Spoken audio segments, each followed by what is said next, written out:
buhay pa? Nasaan sila? Maliligtas ba nila kayo ngayon? Hindi! Mamamatay na kayong dalawa!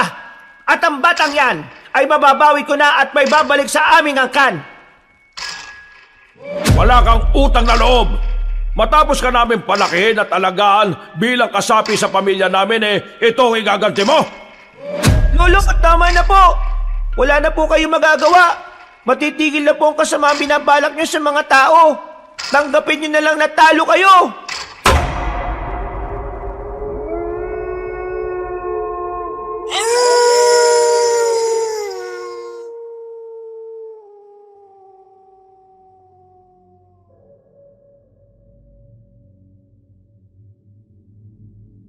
Mapagpalang araw sa inyong lahat mga kabangers. Nais ko lamang ibahagi ang isang karanasan na hinding-hindi mabubura sa isipan ko. Ito ay nangyari sa probinsya ng Romblon. Isang karanasan na muntikan ang magatid sa amin sa huling hantungan. Dahil kasi rito, napatunayan namin na bukod sa mga pangkaraniwang tao, may mga kakaibang nilalang palang naninirahan sa mga liblib na parte na kagubatan. Sa mga nangyari sa amin ay masasabi kong maswerte kaming nakaligtas. Pero habang buhay naming daladala ang takot at trauma na dinanas namin sa nakaraan. Isang angkan na mga aswang. Yun ang naging mitya ng aming mga buhay. At kung papaano kami nakaligtas, yun ang inyong susubaybayan. Ako nga pala si Jericho. Kabanong mga kabangers at kayanggaw, ito ang aking kwento.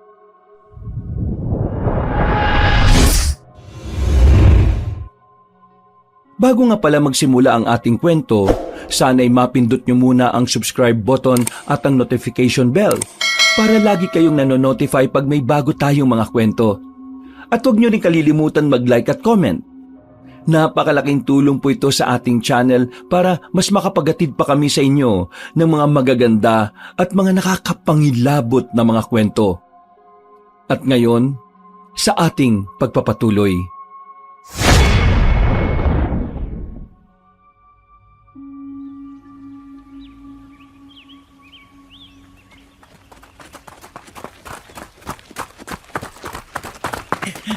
Wisit ka! Huwag mo nga akong hawakan! Huwag mo hawakan damit ko! Ang bagal mo kasi tumakbo nakakainis ka! Hoy, bilisan nyo! Baka mamaya maabutan nila tayo! Tapos talaga tayo! Puti kasi Roger Ano ba? Ako na nga ang mauna! Kayo talaga! Kapag ako nainis sa inyo, iiwanan ko kayo Oh, o yan! Mukhang wala na yata sila! Dito sa gilid! Pahinga muna tayo! Sino ba kasi yung mga yun, Jericho? Aba, ewan ko. Bakit ako tinatanong mo dyan? Buwang ka pala Malamang, ikaw ang taga rito sa Romblon Wala bang nabanggit sa'yo yung lola mo bago siya namatay? I mean, tungkol dun sa mga nakabahag na yun na humahabol ng tao? Wala. Kahit naman din yung iba naming mga kamag-anak wala rin namang sinabi sa akin. Basta, ang sabi lang sa akin ni Mama, uwian ko yung bahay ni Lola kasi baka tirhan ng ibang tao. Teka, wala na ba talaga sila? Kinakabahan ako sa mga yun Para silang papatay ng tao Sigurado ba kayong wala kayong ginawa sa kanila para magalit sila ng ganun? Wala! Napasilip lang talaga kami sa lugar nila. Malay ba namin kung sino sila? Lahat sila nakabahag. Hindi ko alam kung anong klaseng katutubo sila, pre. Pero para silang papatay talaga ng tao Ang malaga naman ngayon alam na nating may mga ganong tao rito sa gubat. Iwasan na lang natin yung lugar na yun kapag naglalakad-lakad tayo dito ulit. O sige, teka, malapit na ba tayo sa lugar ng lola mo? Oo, konting lakad na lang. Pero, pahinga na lang muna tayo. Hinihingal din ako Noong mga sandaling yon, Kabanong, ay sobrang kinabahan talaga ako. Buong akala namin ay katapusan na namin nun. Buti na lang ay mas mabilis kaming tumakbo kumpara sa mga humahabol sa amin. Mga taong nakabahag at may mga dalang sibat. Hindi namin alam kung mga katutubo sila o kung ano paman. Basta ang sabi ng dalawa sa akin, parang galit agad ang mga yon kahit wala naman silang ginawa na masama. Wala rin naman akong ideya kung ano yon. Hindi naman kasi talaga ako taga Romblon. Pumunta lang ako doon para tauhan ng bahay ng lola ko. Namatay na kasi ang lola ko dahil sa sakit sa puso. 1 buwan nang mawala siya, dumating kami roon para hindi angkinin ng ibang taga roon ng bahay. Wala naman sana magiging problema sa akin sa pagtira doon. Ang kaso nga lang, may mga nangyari lang talagang hindi ko agad mapaniwalaan nung una. Ay nako, buti naman nakauwi na rin kaagad tayo.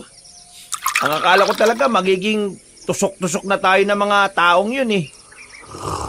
Pre, tingnan nyo itong na-research ko sa internet. Hindi to sa Romblon ha. Ibang probinsya to. Ang sabi dito, may mga grupo daw ng mga taong hindi naabot ng pagiging moderno. Mga nakabahag din. Parang sinaunang taga-bundok ang datingan nila eh. At sobrang territorial din sila. Lahat ng dayo sa lugar nila eh, pinapatay daw nila. Eh baka naman, ganun din yung humabol sa ating kanina. Baka nga ganyan din yun. Basta, iwasan na lang natin pumunta ron. Siguro naman eh, doon lang sila nakatira. Sa iba naman sigurong part ng gubat eh, wala naman sila. Oh, tubig muna. Walang laman yung rep nyo, pre. Mamayang gabi, punta tayo ng bayan. Mamili tayo ng pang-imbak dyan.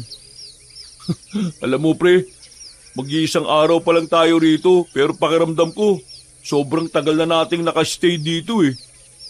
Eh sabi ko naman kasi sa'yo, huwag ka na lang sumama kung napipilitan ka. Hindi naman siya napipilitan. Parang hindi ko lang feel gumala. Mas maganda nang nandito ka kaysa naman nag-aaway lang kayo ng syota mo palagi. Mismo, nadali mo.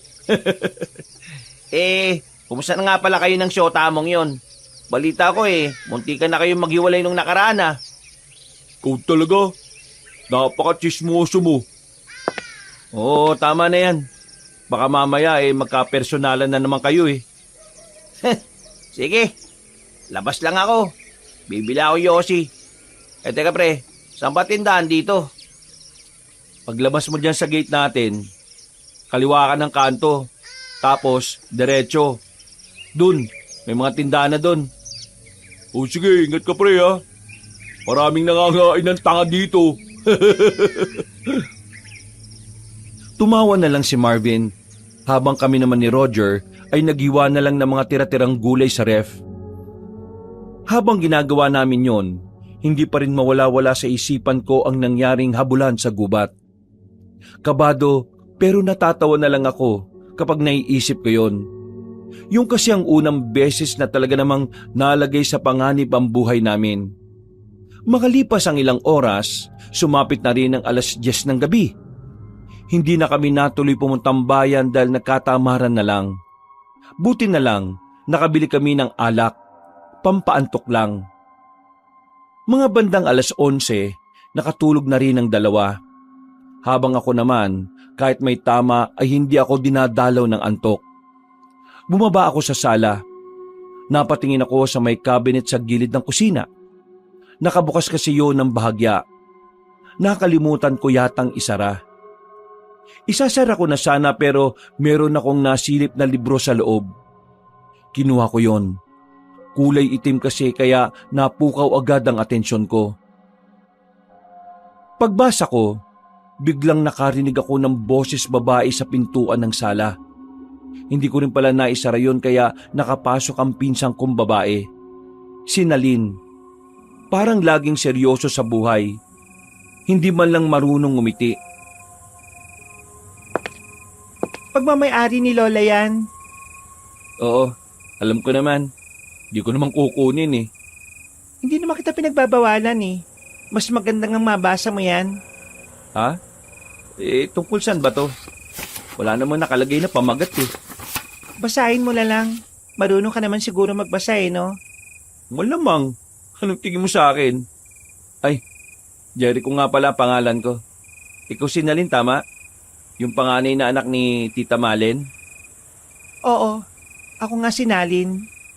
Ako din ang naglinis ng bahay na ito bago kayo dumating. Kaya sana maging malinis to palagi ngayong nandito na kayo. Huwag ka mag-alala. Hindi naman kami makalat na tao eh. Yang libro na yan, basahin at unawain mo. Diyan mo malalaman lahat ng naging karanasan ni Lola. Bakit? Nabasa mo na rin ba to? Ilang beses na. Mukhang marami akong malalaman dito ah. Kagaya na lang ng pagiging manunugis ni Lola. Manunugis? Paano manunugis? Ang dami mong tanong, magbasa ka na lang. Seryoso? Yan lang ang pinuntahan mo ngayong alanganing oras? Hindi. Makikihingi ako ng asin. Walang asin sa bahay Walang pamare sa mangga. Asin? Sige, kuha ka na lang sa kusina. Babasahin ko na ito ngayon din.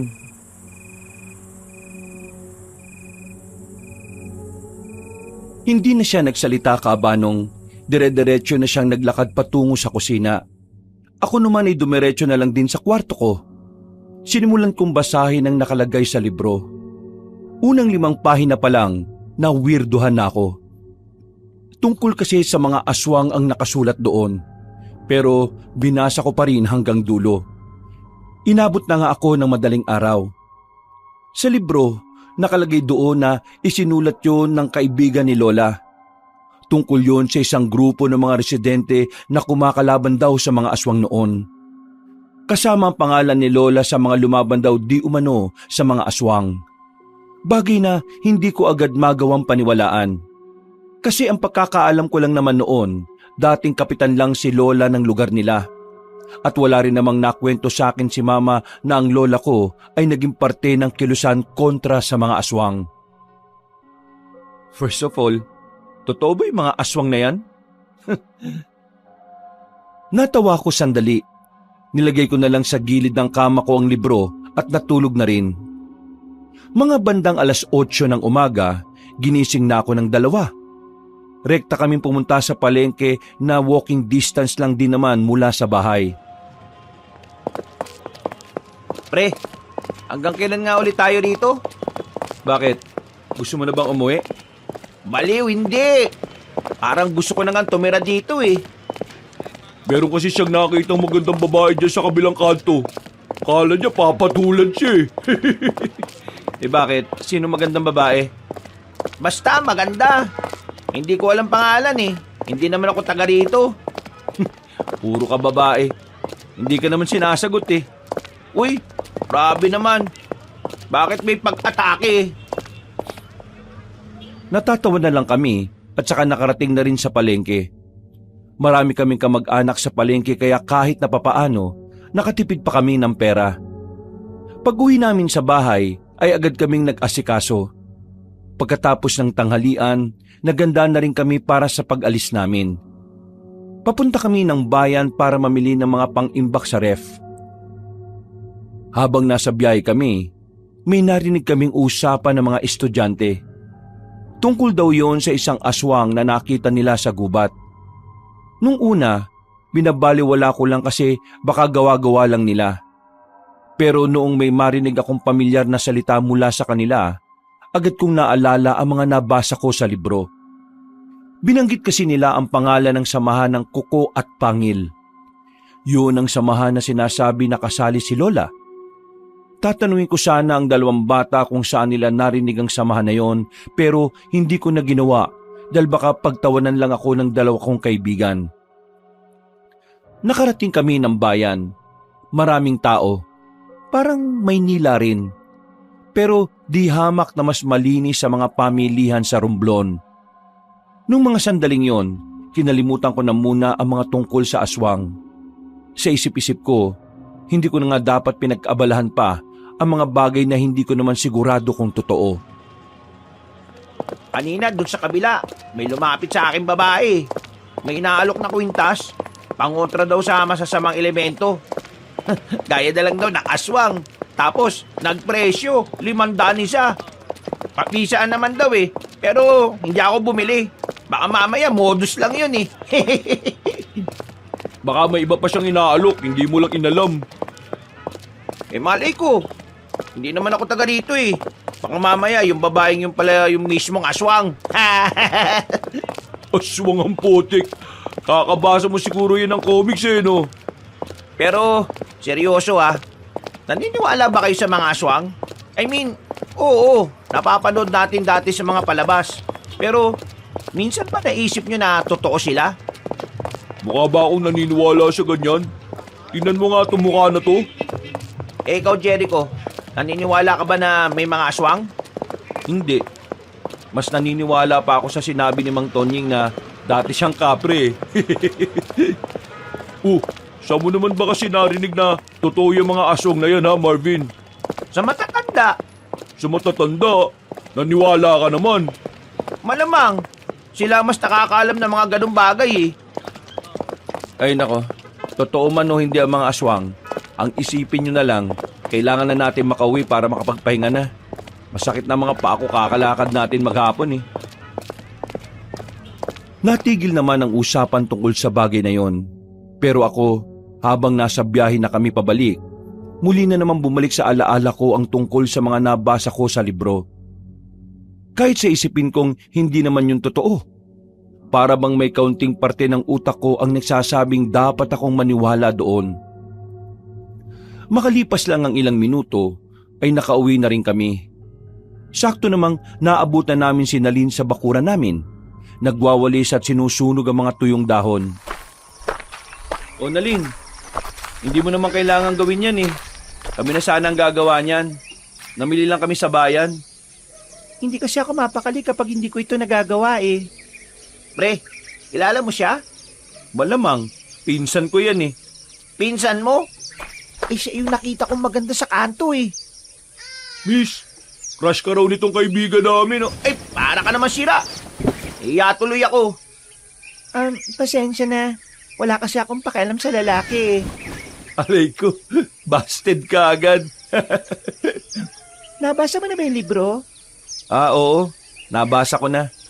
Alam mo na siguro kung saan nagmula si... Tungkol dyan, pwede bang bukas na natin yung pag-usapan? Pasok ka muna sa loob, may dala kaming pagkain. Hindi na. Tatapusin ko na lang ito at uwi na rin naman ako sa amin. Ha? Sigurado ka? Oo, busog pa naman ako eh. Ay, siya nga pala. Itong dalawa kong kaibigan ay si Marvin. Ito namang isa ay si Roger. Hindi na nagsalita pa si Nalin. Ngumiti lang siya ng papilit. Pumasok na rin kami sa loob para may tuloy na ni Nalin ang ginagawa niya. Kabanong, naging maayos naman ang unang 5 araw namin sa Romblon. Kahit na papaano, masaya kaming gumigising sa umaga dahil palagi kaming may napapasyalan. Medyo kaklose na rin namin ang iba kong pinsan. Yun nga lang, may iba rin akong pinsan na talagang ayaw kong makakausap. Tono pa lang kasi ng pananalita, naiirita na ako. Mga akala mo kung sinong mayayaman butas naman ng mga brief. Pamumundok, yun ang kauna-unahan naming ginagawa habang naroon kami. At sa 5 araw na naming nagbabakasyon doon, marami na rin kaming napuntahan na gubat. At sa huli naming pinuntahang gubat, dito na nagbabago ang takbo ng aming buhay. Walang ya. Kakarating lang natin, saka naman sumama ang panahon. Ayos lang yan. Maglatag na lang tayo ng tent. May dala naman tayo eh. Hindi, kailangan na natin bumalik. Baka mas stuck tayo dito kapag malakas ang ulan na bumagsak. Sayang naman yung effort natin, pre. Wala pa nga tayong magagandang picture dito oh. Mamili ka, magandang picture o magandang kabaong kapag nakidlatan ka dito. Ay, naku, malas naman. Sundin na lang natin si Jericho. Mas maganda nang sigurado tayong hindi tayo mapapahamak. Naglakad na kami noon, Kabanong. Pababa na sana kami ng bundok pero merong kaming nakasalubong na batang lalaki. Nakapaa siya pero maayos naman ang suot niyang damit at short. May sombrerong kulay blue. Maputi ang bata kaya ang unang naisip namin baka anak siya ng mayaman. Gagi mga pre, naliligaw yata ang batang to. Anong gagawin natin dyan?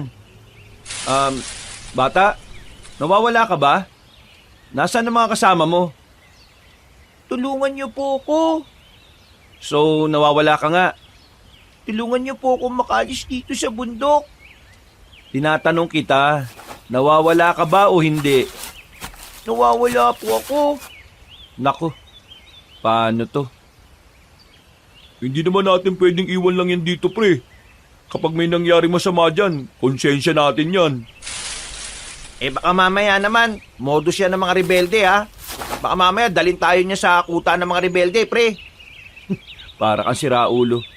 Tigilan mo na nga yung kakapanood ng mga pelikula sa hapon. Kung ano-ano na lang pinagsasasabi mo eh. Tulungan niyo po ako. Nagmamakaawa po ako.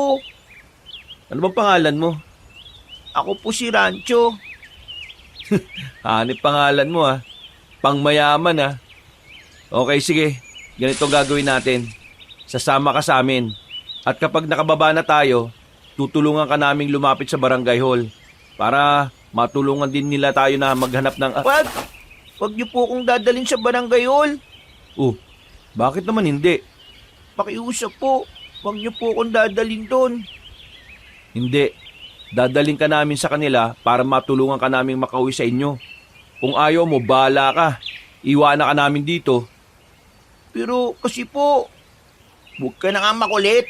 Pasalamat ka pa nga tutulungan ka namin Tara na, baka abutan pa tayo ng malakas na ulan dito. Wala nang nagawa ang bata at sumama na lang din siya sa amin pababa ng bundok. Nung oras na yon, pangkaraniwang bata lang talaga ang tingin ko sa kanya. Ganon din naman ang dalawang kaibigan ko.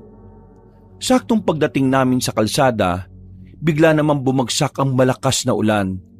Mabuti na lang ay kagad kaming nakasilong sa may gilid. Lamig na lamig kami. Samantalang yung batang lalaki ay parang wala man lang nararamdaman.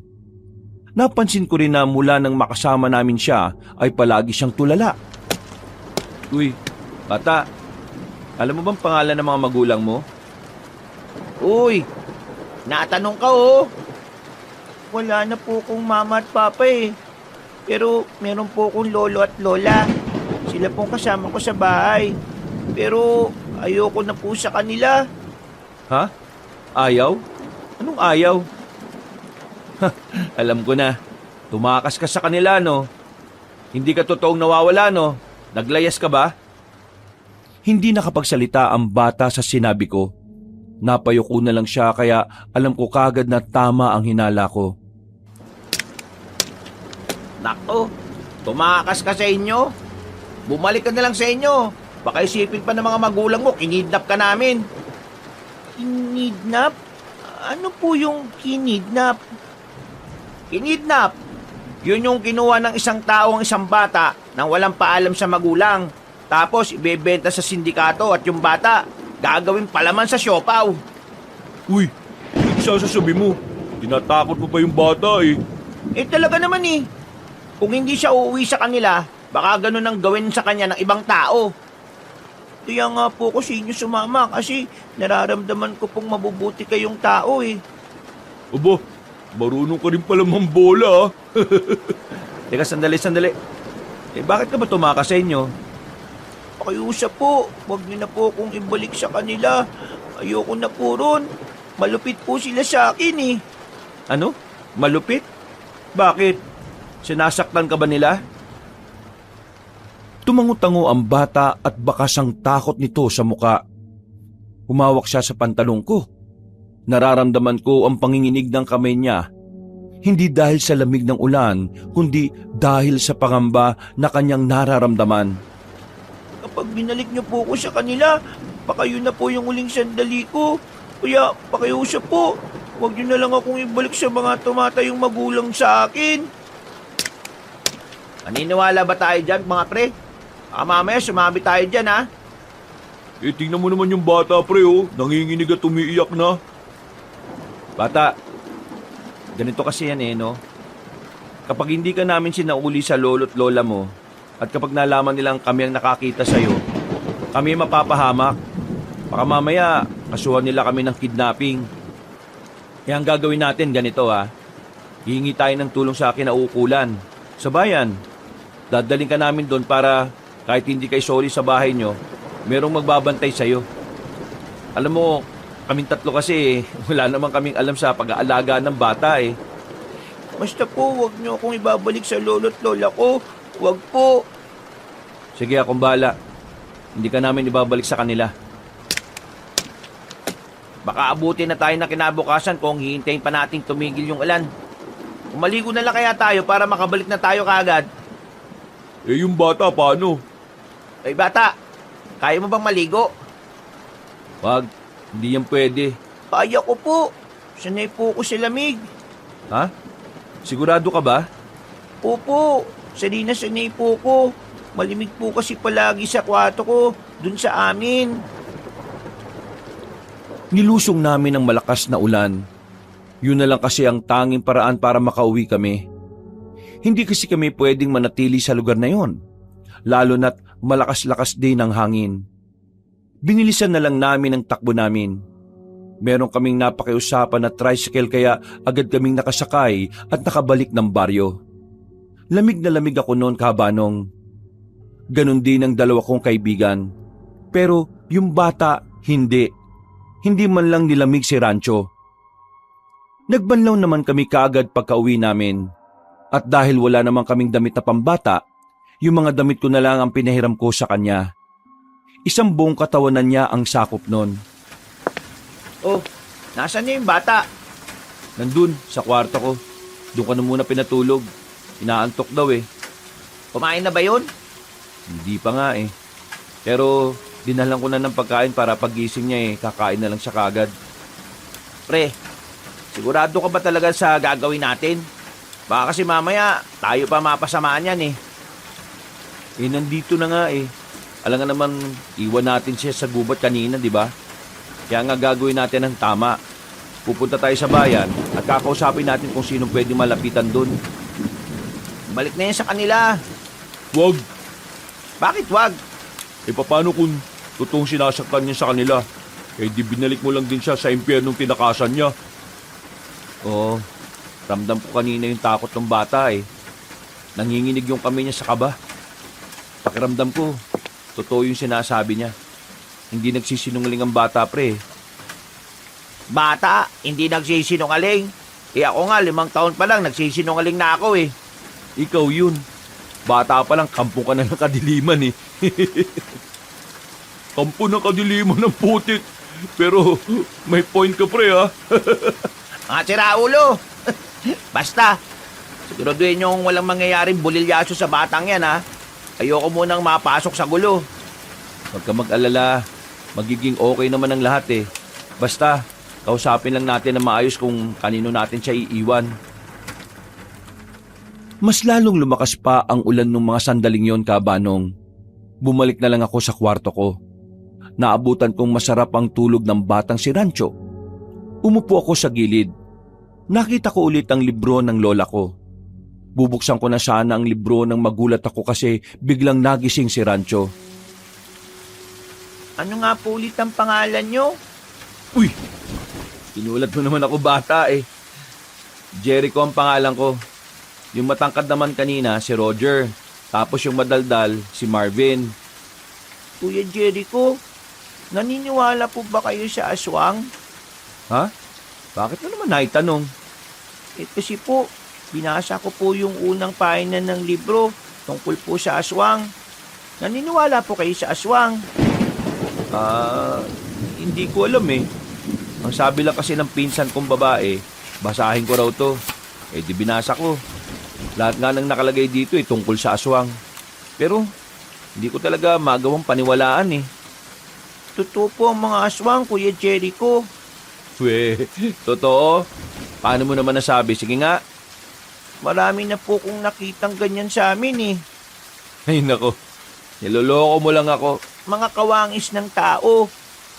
Pero may mga kakaibang kakayahan. Malalakas, mabibilis, kayang magbago ng anyo bilang halimaw.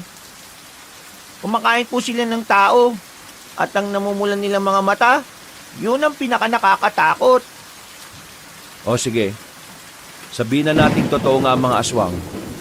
Nasaan naman kaya yung mga yun? Kadalasan po nasa gubat.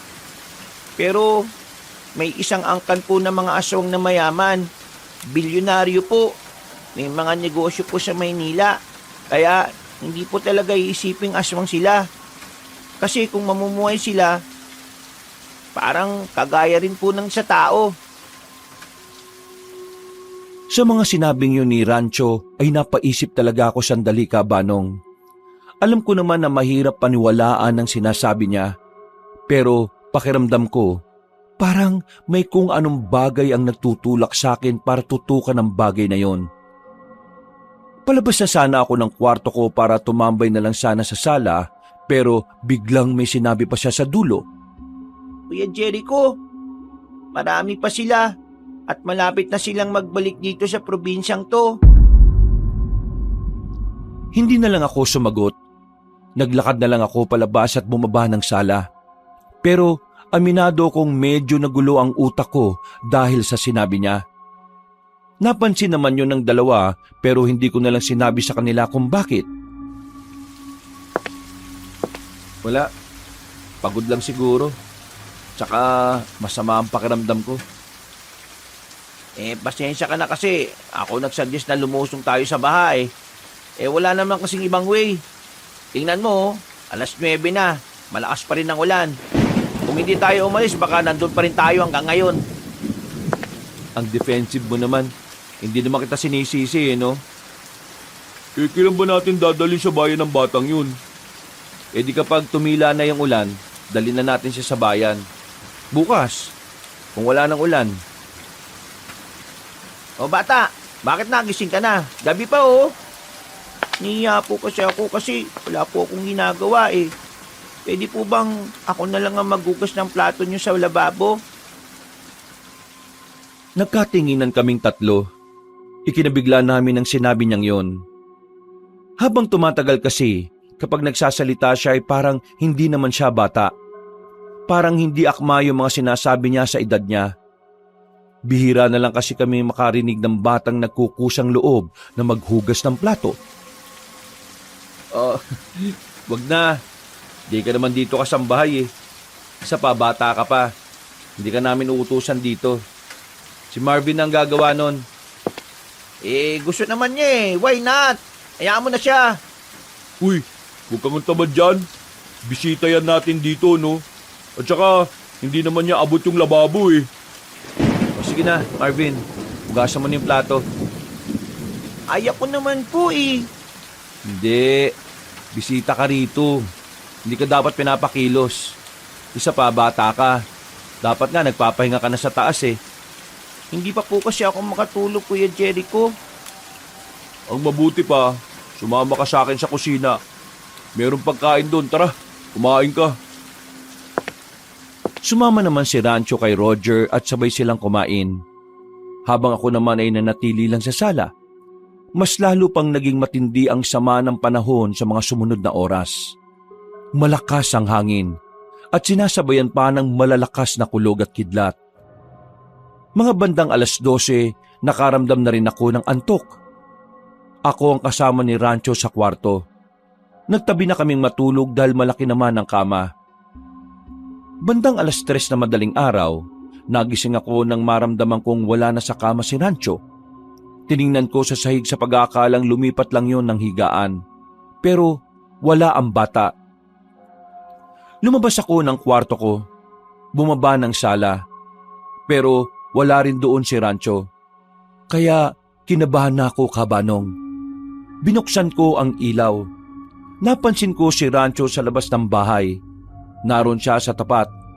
May silungan naman doon kaya hindi siya nababasa ng ulan. Nakatayo lang siya at parang nakatingin sa malayo.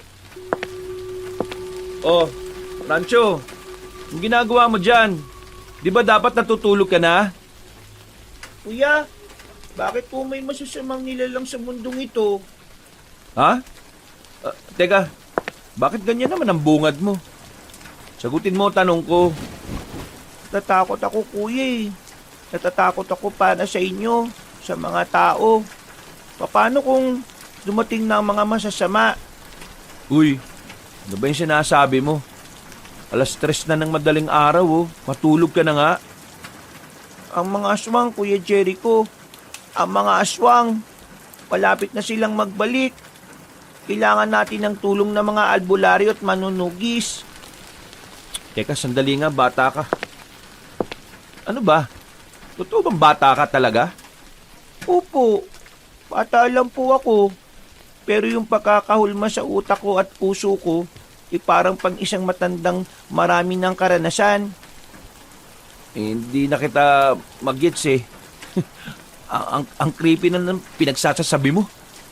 Ano pong creepy? Creepy. Nakakatakot. Ganun. Pero wala nang mas nakakatakot kuya kapag dumating na sila para ang ng probinsyang ito. Ay nako.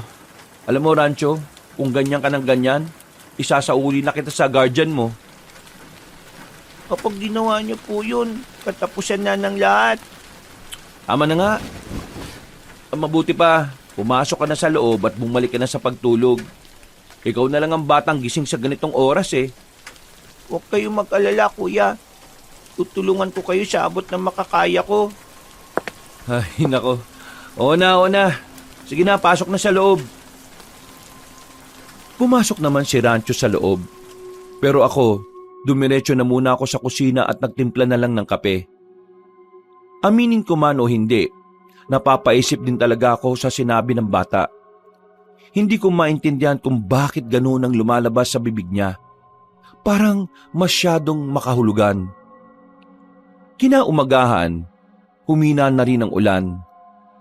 Nakahiram kami ng gamit pambata sa mga pinsan ko, kaya yun ang pinasuot namin kay Rancho. Nakasakay kagad kami ng tricycle. Habang nasa biyahe, napansin kong tahimik lang si Rancho. Parang malalim na naman ang iniisip. Narito na tayo. Ang tanong, saan natin siya ilalapit? Magtanong-tanong na lang tayo kung saan dito merong police station. Rancho, ayos ka lang ba? Kanina ka pa hindi nagsasalita ah. Hindi na po ba talaga magbabago ang isip nyo? Kung ako po kasi ang tatanungin, mas gugustuhin ko na lang pong nasa bahay nyo eh. Alam mo, gustuhin man namin, hindi ka rin naman pwede. Kapag nalaman kasi ng mga kamag-anak namin na may kasama kaming bata, magtataka yun. Baka mamaya kung ano pang isipin nila. Hindi na nagsalita si Rancho. Nagsimula na lang kaming maglakad at magtanong-tanong. Habang naglalakad kami sa maraming tao, bigla na lang nagtago sa likuran ko si Rancho. Nanginginig ang kami niya sa takot. Ramdam na ramdam ko yun. Oh, bakit Rancho? Anong problema? Kuya, huwag na po tayong tumuloy. Ha? Bakit? Yung mga lalaki pong yun, kukunin po nila ako. Napatingin kami sa grupo ng lalaking nakasuot ng mga itim na tuksido. Mga nakasalamin din ng itim. Matatangkad at parabang mga tauhan ng isang mafia. Tumakbo na si Rancho palayo sa amin. Sinundan namin siya at nakarating kami sa isang iskinita. Wala nang gaanong dumadaan na tao roon. Uy, ano ba nangyari? Bigla-bigla na lang kayong tatakbo. Pambira, sumakit tuhod ko dun ah. Matanda ka na kasi. Ha? Baka ikaw. Rancho, kilala mo ba yung mga lalaking yon? Sino ba yung mga yon? Tauhan po sila ni Lolo at Lole. Tauhan? Anong tauhan? Bakit? Mayaman ba kayo? Saka ako na po ipapaliwanag kapag nakalis na po tayo dito. Kuya, kapag nakuha po nila ako, hindi na po ako makakalabas sa amin. At baka yun na rin po yung huling sandali ko dito sa mundo. Pambirang bata to talaga oh. Ano bang ginawa mo sa lolo't lola mo ha? O sige na, tara na kaya. Baka mamaya marami silang nag-iikot dito eh. Eh paano yung lakad natin? Di ba pupunta tayo sa istasyon ng mga pulis? Delikado kung ibibigay natin siya ngayon. Kailangan na nating umalis. Tara na. Lumabas kami ng iskinitang yon. Buong akala namin na hindi na namin makakainkwentro ang mga lalaki. Pero nanlaki ang mga mata namin nang mapansing may nakasalubong kaming mga lalaking nakaitim. Napatingin din sila sa amin, partikular sa batang kasama namin. Kuya, Nakita na nila tayo! Takbo na tayo! Wala kaming sinayang na sandali, Kabanong. Agad kaming tumakbo. Binitbit na ni Roger si Rancho para mas mapabilis kami. Pagdating namin sa kalsada, wala kaming maparang sasakyan. Pagtingin namin ulit sa likuran ay natanaw na namin ang mga kalalakihan. Pinagpatuloy namin ang pagtakbo. Hindi na namin namalayan na nakalayo na pala kami sa bayan. Wala kaming ibang mapagtaguan kaya pinasok na namin ang gubat. Kuya, hindi tayo dapat pumasok dito sa gubat. Mas mabilis silang tumakbo sa lugar na to. Pwede ba? Huwag ka na muna magsalita. Kami nang bahala para hindi ka makuha ng mga yon. Kuya, kailangan nga natin makalis dito. Kung hindi, Sabik tumahimik ka muna eh. Ang ingay mo. Nanahimik na si Rancho nang si Roger na ang nagsalita. Nang nasa kalagitnaan na kami ng kagubatan, ay minabuti naming magpahinga na muna. Hingal na hingal kami para akong aatakihin sa puso.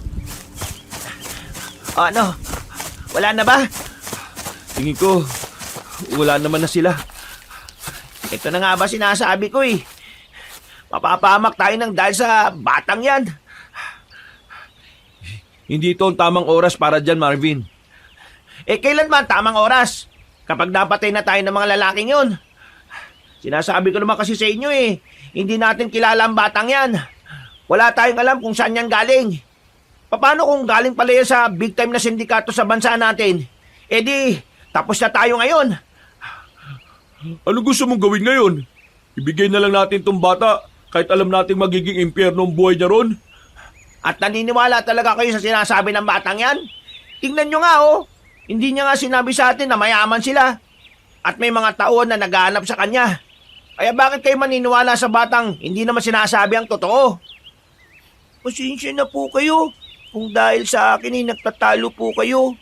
Wala na po kasi talaga akong malapitan eh. Kayo na lang po ang pag-asa ko para makaligtas sa kanila. Pwede ba mamaya na natin pag-usapan ang mga bagay na yan? Ang una nating isipin ngayon, kailangan natin matakasan ng mga humahabol sa atin. Napabuntong hininga na lang si Marvin. Nakukuha ko naman ang pinupunto niya. At alam ko naman na nag-aalala lang din siya sa kaligtasan namin. Pero sa kabilang banda, hindi naman din namin pwedeng iwan na lang si Rancho. Kami ang nakita niya sa gubat. Konsensya namin kung may masamang mangyari sa kanya. Tingin ko nga nun, meron talagang magandang dahilan kung bakit nagtagpo ang landas namin. Nang masiguro naming wala na nga ang mga humahabol sa amin, ay agad na rin kaming lumabas doon at bumalik sa kalsada. Kabadong malala pa rin kami noon kaya hindi kami nagpakakampante. Kanina pa tayo naglalakad. Bakit mo lang dumadaan na sasakyan dito? Ay nako, malas talaga oh. Di ba sabi sa atin ng mga pinsan ni Jericho, wala talagang gaanong dumadaan dito kasi mas malayo to kaysa dun sa kabilang kalsada. Kailangan natin bumalik sa sentro. Pero kuya, Hindi natin pwede itong lakarin. Sobrang layo. Isa pa, hindi natin alam kung anong meron kapag tinahak natin ang direksyon na yan. Paano yung mga mahabol sa atin kanina? Kaya nga kailangan natin mag-ingat ngayon. Kailangan natin makasakay dun. Kung hindi, mas mahihirapan tayong umuwi. Wala silang palag sa sinabi ko. Binilisan namin ang paglalakad hanggang sa makarating na kami ulit sa sentro. Alerto kami sa paligid. Tingin kami ng tingin sa kahit na saan.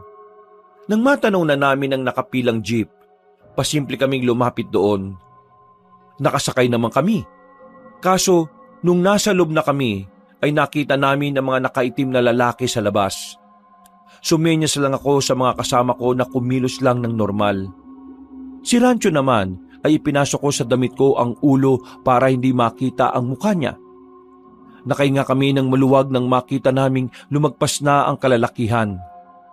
Pag-andar ng jeep ay para kaming nabunutan ng tinik sa lalamunan. Ligtas kaming nakabalik sa baryo namin. Nakita ng iba kong kamag-anak ang batang si Rancho pero hindi na lang namin kinausap ang mga yon. Dakong hapon, habang nagpapahinga kami para makarecover sa mga nangyari, biglang dumating naman si Nalin, ang pinsan kong dating nangangalaga ng bahay. Napatingin agad siya kay Rancho. Si Rancho naman ay nakaramdam ng pagkailang kaya agad siyang umakyat sa itaas. Natakot yata sa iyo yung bata. Sino yung batang yun? Ayon? Wala. Si ano? Hindi gusto ni Lola na may ibang tao dito, maliban sa mga kaibigan mo. Oo. Kalma. Si Rancho lang yun. Anak ni Marvin. Ha? Anak ko? Si Rancho? Oo. Anak ko nga. Dinala ko na rito kasi walang makakasama sa bahay eh. Nagpaalam ka ba sa asawa mo? Wala naman siya magagawa dahil ako ang bata sa bahay namin. Mag-usap tayong dalawa. Uy, teka. Tayo? Crush pa rin naman kita kahit na hindi ka ang gusto ko makausap. Jericho, sumama ka sa akin sa labas. Ha? Ako? Nauna nang naglakad si Nalin palabas. Agad din naman akong sumunod sa kanya. Hindi ko alam kung bakit weirdo ang kinikilos ni Nalin noong mga sandaling yon. Seryoso lang siyang nakatingin at parang inaalam kung ano ang una kong sasabihin. Bakit? Ano bang problema? Tukol ba ron sa anak ni Marvin? Saglit lang naman yun sila. Aalis din sila kaagad. Hindi mo ako maloloko. Hindi anak na kaibigan mo yon. Anak nga, Marunong akong kumilatis ng taong nagsisinungaling. Kaya hindi kayo pwede maglihim sa akin. Hindi yun anak ng kaibigan mo. Ngayon, sabihin mo sa akin, saan niyo siya nakuha? pambihira. Manghuhula ka ba? Oo na, sasabihin ko na. Hindi namin siya kinuha. Nakasalubong namin siya habang namumundo kami kahapon. Ibabalik naman namin siya sa pamilya niya pero ayaw niya eh. Ang sabi niya kasi, sinasaktan siya ron sa kanila. Kaya ayan, nandito na muna habang hindi pa namin alam kung anong gagawin namin sa kanya. Alisin niyo ang batang yan dito. Kalma. Bata lang yun. Huwag kang masyadong mainit. Hindi naman siguro magagalit si Lola kung may tinulungan kaming bata, no? Hindi pa karaniwang batang dinala niyo sa bahay ni Lola. Ha? Anong hindi pangkaraniwang pinagsasasabi mo? Nakita mo naman, no? Bata si Rancho. Nakita mo ba siyang lumipad? Gusto mo ba siyang makitang gumapang ng mabilis? Teka. Iba na yata sinasabi mo eh. May problema ka ba sa pagtira ko rito? Wala. Ang sinasabi ko, yung batang nasa bahay ni Lola. Hindi niyo siya kilala. Nilagay niyo lang sa alanganin ng buhay niyo. At madadamay pang ibang tao sa ginawa niyo. Ano ba kasi talagang sinasabi mo? Paano mo nasabing hindi pangkaraniwan si Rancho? Ang batang yon ay isang aswang. Sandali akong napatigil sa sinabi niya, Kabanong.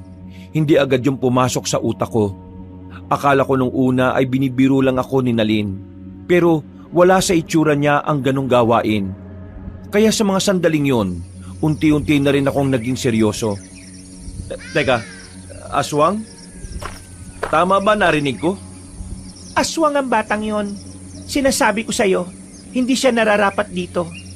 Hindi niyo alam kung gaano kabangis ang batang pinasok niyo sa bahay na yan. Hindi ako naniniwala. Bigyan mo nga ako ng katunayan na aswang nga siya. Sige, kunin mo ito. O ano naman yan? Pansabit sa pintuan. Ilagay mo ron. Kapag hindi siya nakapasok sa kwarto, ibig sabihin, tama ang sinasabi ko. At kung totoong aswang nga yung batang yon, Kailangan yung umiwas sa kanya. Dalawa lang yan. Mapapahama kayo dahil sa kanya o mapapahama kayo dahil sa pamilya niyang naghahanap sa kanya. Kinuha ko ang sinulid ng merong tuyong bawang sa dulo. Pagkatapos, naglakad na rin siya paalis. Nung sandaling yung, Kabanong, medyo naguguluhan pa rin ako. Pero hindi ko maintindihan kung bakit parang apektado ako sa mga sinasabi niya. Kinakabahan ako. Naiisip ko palang na totoong aswang ang batang yon ay kinikilabutan na ako. Para malaman ko ang katotohanan, pumasok na ako sa bahay. Pumunta ako sa kwarto ko. Saktong nakasarado ang pinto at nasa loob si Rancho. Isinabit ko ang tuyong bawang sa itaas ng pintuan. Rancho, labas ka na dyan. Magmimerienda na tayo. Lalabas na sana siya pero bigla siyang napatigil. Napatingala sandali sabay iwas agad ng tingin. Hindi siya nagsasalita. Sa puntong ito, kinabahan na ako pero hindi ko lang pinapahalata. Oh, bakit? Anong problema? Ayaw mo bang kumain? Susunod na po ako, Kuya Jericho. Una ka na po sa baba. Bakit? Anong problema? May gagawin ka pa ba? Halika na, sumama ka na sa akin. Tara na. Mauna na po kayo. Huminga ako ng malalim. Pilit kong kinakalma ang sarili ko noong mga sandaling yon. Sa pagkakakumpirma ko sa katotohanan, parang nagbagong tingin ko sa bata. Kinakabahan at natatakot ako sa pwedeng mangyari sa amin. Pero hindi ko rin naman maintindihan kung bakit parang hindi ko naiisip na tugisin ang batang yon. Nauna akong bumaba ng sala. Nagulat na lang ako nang manggaling sa labas si Rancho. Hindi siya lumabas ng kwarto gamit ang pinto. Malamang ay sa bintana siya dumaan. Nagawa niya yon dahil hindi niya talaga kayang lagpasan ang pinto. Oh, saan galing yan? Mag-aala-gala sa labas, alam nang may mahabol sa atin kanina eh. Sa gilid lang po, naganap po ng mga bato. Mga bato? Nagbabato ka na ba? Uy, mais ka nga. Parang hindi bata kausap mo ah.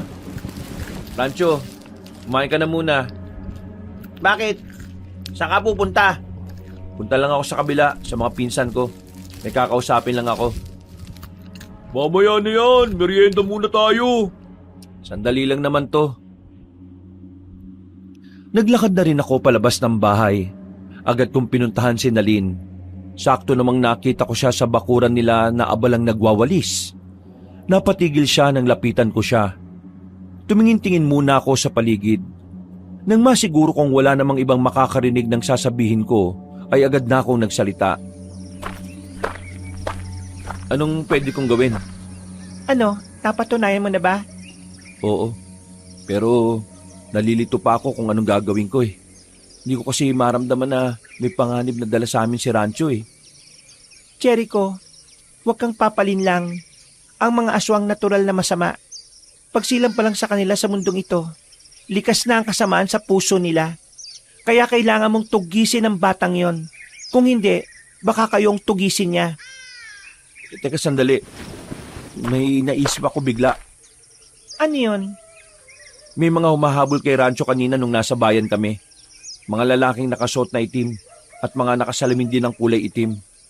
Ang sabi ni Rancho sa amin, tauhan daw yun ng lolo't lola niya. Hinahabol siya. Ayaw niyang umuwi sa kanila dahil baka mawala na siya sa mundo kapag nangyari yon. Kapag nakuha raw siya ng lolo't lola niya, katapusan na raw ng mga tao. Sinabi niya yon? Oo, pero hindi ko kagad mapaniwalaan eh. Hindi ko alam kung totoo yung sinasabi niya. May naalala kong sinabi ni Mang Lino. May haka-haka raw nung nakaraang taon. May angkan ng mayamang aswang dito sa Romblon. Meron daw silang tinatawag na sugo at alay. Yun daw ang magpapalakas sa lahat ng mga aswang.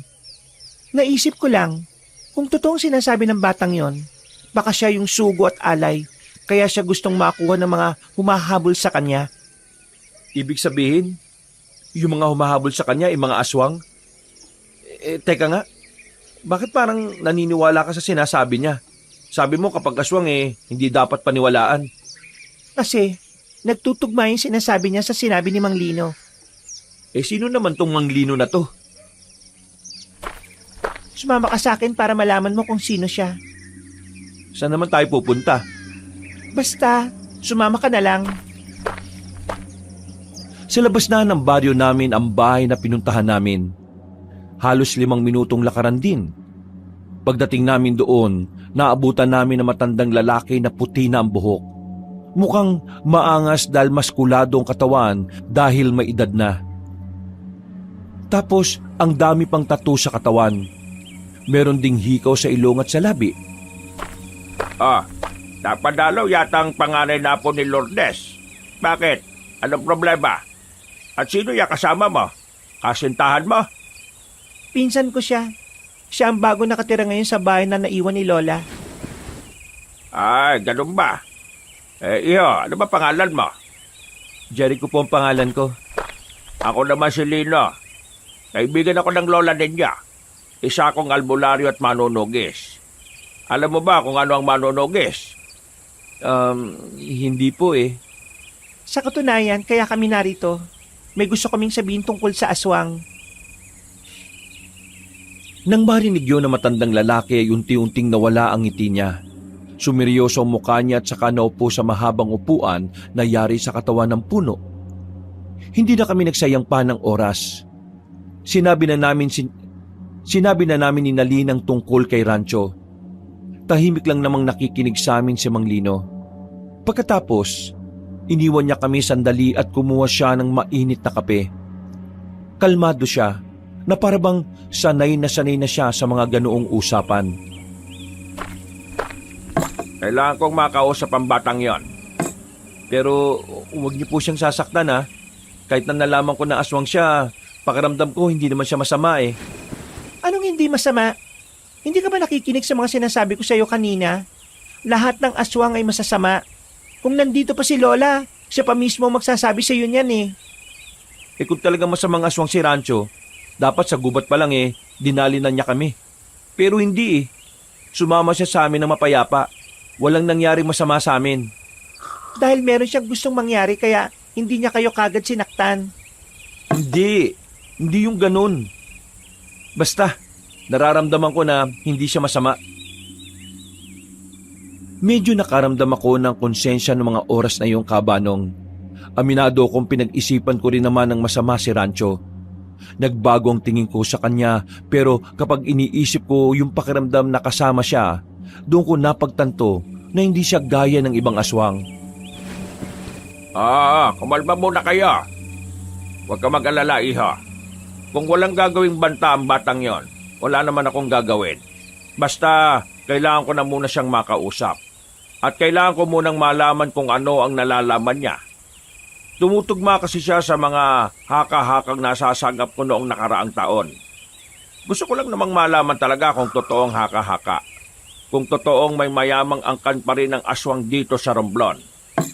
Mang Lino, delikadong naiisip niyo. Paano kung naiintindihan kita, Nalin? Pero, kailangan mo magtiwala sa akin ngayon. Alam mo naman na matagal na nating hinihintay ang pagkakataong ito, hindi ba? Ang mapuksa ang mga aswang na yan. Hindi natin hahayaan na masira ang pagkakataong ito. Gagamitin natin ang batang yon para mahanap ang iba pang mga aswang. Hindi na nakapagsalita pa si Nalin, pero baka sa mukha niya ang inis dahil hindi napakinggan ang gusto niyang mangyari. Ako naman, tahimik lang ako habang naglalakad pabalik. Napagkasunduan namin na dadaling ko si Rancho sa bahay ni Mang Lino pagsapit ng gabi. Pero hindi ko magawang hindi kabahan. Inisip ko kasi na baka biglang may gawin si Mang Lino kay Rancho.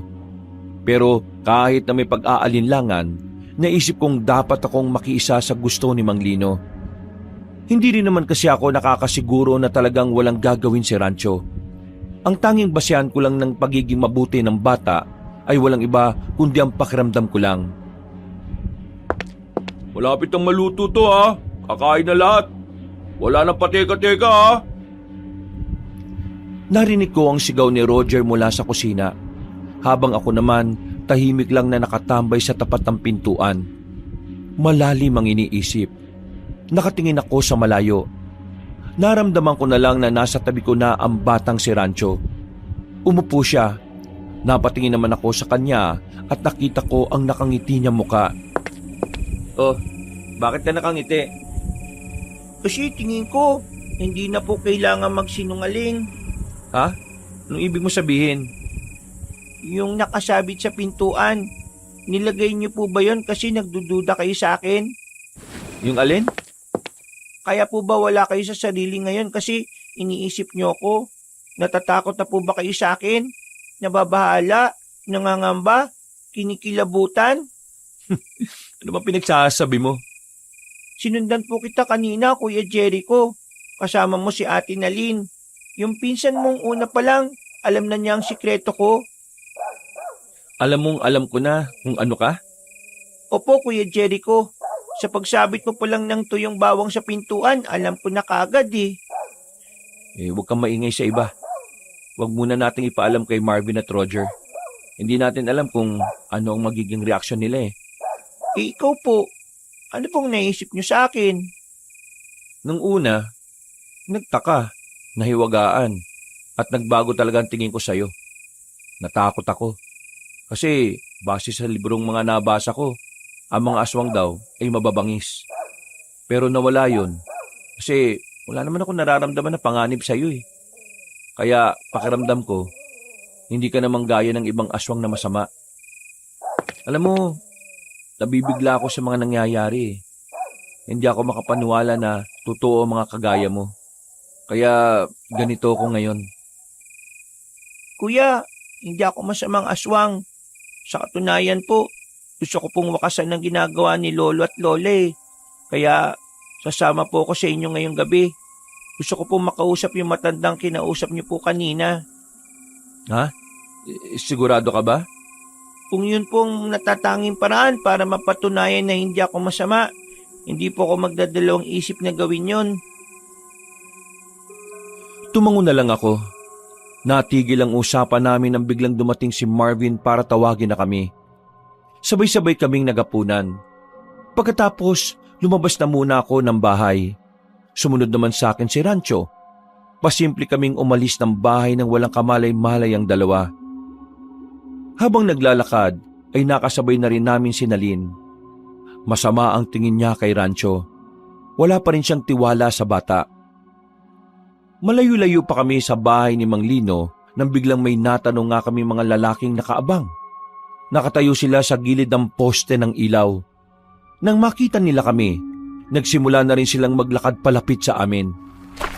Si Lola, kasama nila si Lola. Ha? Lola mo yon? Kailangan po natin tumakbo, bilis! Puntahan natin si Mang Lino. Tayo na. Umikot na lang tayo sa kabila. Wala kaming ibang nagawa kundi ang tumakbo, Kabanong.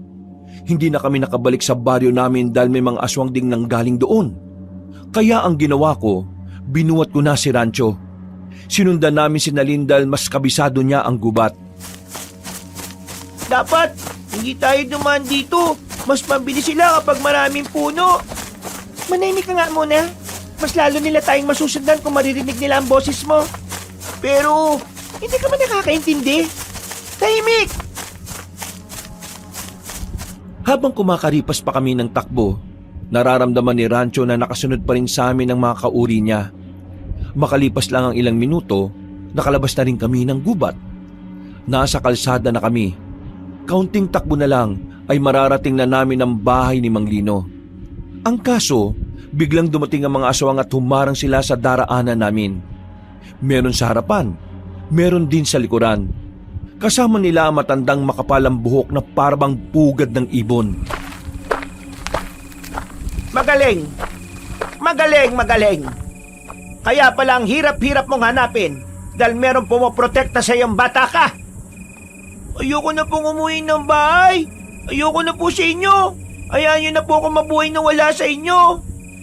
At sinong nagsabi na pwede mangyari ang gusto mo? Hindi mo pwedeng takasan ang kapalaran mo. Hindi mo pwedeng talikuran ang obligasyon mo sa angkan natin. Ikaw ang sugo at alay. Kaya wala kang karapatan na tanggihan ang sinasabi ng propesiya. Ikaw ang magbibigay ng walang hanggang buhay sa amin. Ang iyong dugong bughaw. Hindi ba kayo naawa sa batang to? Masyado pa itong bata para gawin yung kasangkapan sa mga pansarili niyong interes. Manahimik ang tao ka. Wala kang alam dito. Isang malaking pagkakamali na nakialam ka sa problemang ito. Meron kayong balak na maghari-harian sa probinsyang ito. Hindi namin hahayaang mangyari yun. At anong magagawa mo? Buhay pa ang samaan ng mga albularyo at manunugis. Kaya huwag kang maging kampante na magagawa niyong lahat ng mga binabalak ninyo. Buhay pa? Nasaan sila? Maliligtas ba nila kayo ngayon? Hindi! Mamamatay na kayong dalawa. At ang batang yan ay mababawi ko na at may babalik sa aming angkan. Lola, ayahan niyo na po ko. Huwag mo akong tawagin Lola. Hindi kita kaduga. Hindi ka namin na po. Inalagaan ka lang namin dahil may pakinabang ka sa amin. Ngayong hinog na ang pagiging dugong bughaw mo, kailangan ka na naming gamitin. Hindi niyo po ako tinuring na tunay na apo? Hindi niyo po ba ako minahal kahit na kaunti? Anong klaseng tanong yan? Malamang hindi! Hindi ko magagawang mahalin ang isang kagaya mo! Nag-iisa lang ang apo ko at namatay pa siya ng dahil sa mga magulang mo! Napakasama po ninyo. Tama lang po pala na umalis ako sa inyo dahil gagamitin niyo lang po ako sa kasamaan. Tama na ang usapan! Kukunin ka na namin! Magpaalam ka na sa dalawang yan dahil mamaya lang ibabaw na namin sila sa lupa kasama ng mga uod na kakain sa kanila! Marahan silang lumapit sa aming kabanong. Noong mga sandaling yon, akala ko'y matatapos na ang buhay naming tatlo. Pero nagulat na lang kami nang biglang nagbago ng anyo si Rancho. Kinalaban niya ang mga aswang na nagtangkang lumapit sa amin. Pero dahil nga maliit siya at bata pa, wala ring nangyari. Binalibag lang siya ng isang aswang na malaki ang katawan. Agad ko namang siyang nilapitan at inalalayan. Patawarin niyo ako, Kuya Jericho. Patawad, wala po akong magawa. Tingnan niyo ginawa niyo sa kanya, oh. Ang sasama ninyo. Sige na, kunin ang mga yan! Palapit sa amin ulit ang mga aswang. Kinagulat na lang nila na may tumira na ng palaso kay Doña Malia. Tinamaan si Doña Malia sa liig. Napatigil ang mga aswang. Nakita na lang namin si Mang Lino na tumatakbo na palapit sa mga aswang. Dumukot siya ng mahabang katana. Pinagtatataga niya ang mga aswang. Tinamaan ng karamihan. Ang iba naman ay mabilis na nagpulasan. Si Doña Malia naman, kinuha siya ng mga kasamahan niyang aswang at saka dali-daling tumakas. Ala, ayos lang kayo. Saktong dating niyo, Mang Lino. Tatapusin na sana nila kami. Wala ka pa rin kupas, Mang Lino. Magaling ka pa rin. Mas magaling pa rin ang lola ninyo. Siya ang pinaka-veterano sa ganitong gawain. Mang Lino, saan tayo ngayon? Mukhang alam na ng mga aswang kung saan naglalagi itong si Rancho. Sa bahay pa rin. Hindi na babalik yun ngayong gabi. Siguradong patay yung matandang yun dahil sa palasuko na may lason. Namamatay si Lola? Hindi mo ba narinig ang sinabi niya kanina? Hindi kanya tinuring na apo. Kaya wag mo na ituring na lola yung matandang aswang na yun. O sige, tara na. Pumunta na tayo sa bahay ko. Ikaw, bata, lahat ng nalalaman mo, sabihin mo sa akin, ha? Patunayan mo sa akin na hindi ka kagaya nila. Tumango lang si Rancho bilang pagsang-ayon. Pumunta na kagad kami sa bahay ni Mang Lino. At pagdating namin doon, ay wala nang sinayang na oras ang bata. Sinabi na niya ang lahat ng mga nalalaman niya tungkol sa angkan ng mga aswang. Naikwento na ni Rancho ang lahat ng nalalaman niya tungkol sa angkan ng mga aswang. Habang nakikinig nga ko ron, hindi ko maiwasan na hindi kilabutan. Hindi ko inakala na sobrang delikado pala ng pamilyang pinanggalingan ni Rancho. Ayon kasi sa kanya, ang tinuturing niyang lolo na si Don Vino ay isang milyonaryong tao. Marami daw itong ari-arian sa Romblon, pati na rin daw sa ibang probinsya. Meron din daw itong mga negosyo sa Maynila. Nung una, ayaw ko sanang maniwala. Pero ang sabi naman ni Mang Lino, totoo ang sinasabi ng bata. Kahit daw kasi yung iba niyang kasamahan sa pagiging albularyo at manunugis, alam ang mga bagay na yun. Nang makolekta na ni Mang Lino ang lahat ng dapat niyang malaman, pinauwi na muna niya kaming dalawa. Nagkasundo kaming dalawa na lahat ng sinabi ni Rancho, kapalit noon ay ang kaligtasan ng bata. Sa madaling sabi, kasama si Rancho sa poprotektahan nila, kahit pa aswang din siya. Rancho, huwag ka na munang maingay kina Marvin at Roger, ha? Siguradong mabibigla sila kapag nalaman nila yon. Hindi pa sila handang malaman ng mga ganung bagay. Naintindihan mo ba ako? Opo, Kuya Jericho. Maraming salamat po sa ginagawa nyo. Kahit nasawang ako, hindi nyo ako pinapabayaan. Huwag kang magpasalamat sa akin. Hindi naman ako ang poprotekta sa'yo eh. Wala naman akong kayang gawin eh. Sila Mang Lino, sila ang poprotekta sa'yo. Kaya dapat sa kanila ka magpasalamat. Tara, bilisan na lang natin ang paglalakad. Nakauwi kami ni Rancho sa bahay na parabang walang nangyari. Sinubukan naming umasta ng normal kahit na nakaharap namin ng mga aswang ilang minuto lang ang nakalipas. Wow! Saan ba kayo galing? Gabing-gabi na. Oo nga, saan ba kayo galing? Diyan lang, naglakad-lakad lang. Ito kasing si Rancho hindi raw makatulog. Nagawa niyo pa talaga maglakad-lakad ha? Alam niyo namang may mga humahabol sa atin kanina. Paano kung nakarating pala yun dito sa atin at nakita kayo? Di tapos na kaagad kayo. Ang mahalaga, hindi naman nangyari yung sinasabi mo. O sige na Rancho, hintayin mo na lang ako sa kwarto. Tinanggal ko na pala yung kaya makakapasok ka na kaagad. Mabilis na naglakad si Rancho paakyat ng hagdanan. Ako naman ay napaupo na lang sa sala. Nakatulala ako saglit. Hindi pa rin ako nakaka-recover sa mga nalaman ko. Pakiramdam ko, para akong kumuha ng malaking bato na ipapalo sa ulo ko. Malaking pamilya kasi ang kakalabanin namin. Hindi lang basta pamilya, kundi mga kakaibang nilalang pa. Mga nilalang na mas malakas kaysa sa tao. Uy, ayos ka lang ba? Napapansin naming kanina ka pa wala sa sarili ah. Ano ba problema? Malala ba talaga yung pag-aaway na ginawa niyo ni Nalin? O baka nagalit si Nalin kasi nalaman niyang may asawa at anak na itong si Marvin. Uy, pambira. Bigla ako nagkaroon ng anak eh. Pare, bawi mo sa kanya yung sinabi mo ha. Hindi naman yun ang inaalala ko May ibang bagay na gumugulo sa isipan mo? Pag-usapan natin yan. Sakto, marami tayong alak dyan sa rep oh. Hindi, ayos lang naman ako. Yan tayo eh. Kapag ikaw may problema, ayaw magsabi. Pero kapag kami ang merong problema, dapat sinasabi namin sa'yo. Unfair ka talaga oh. Oo na. Yan nyo, bukas sasabihin ko sa inyo. Sadyang wala lang talaga ako sa mood pag-usapan yun ngayon. Napapailing na lamang silang dalawa kabanong.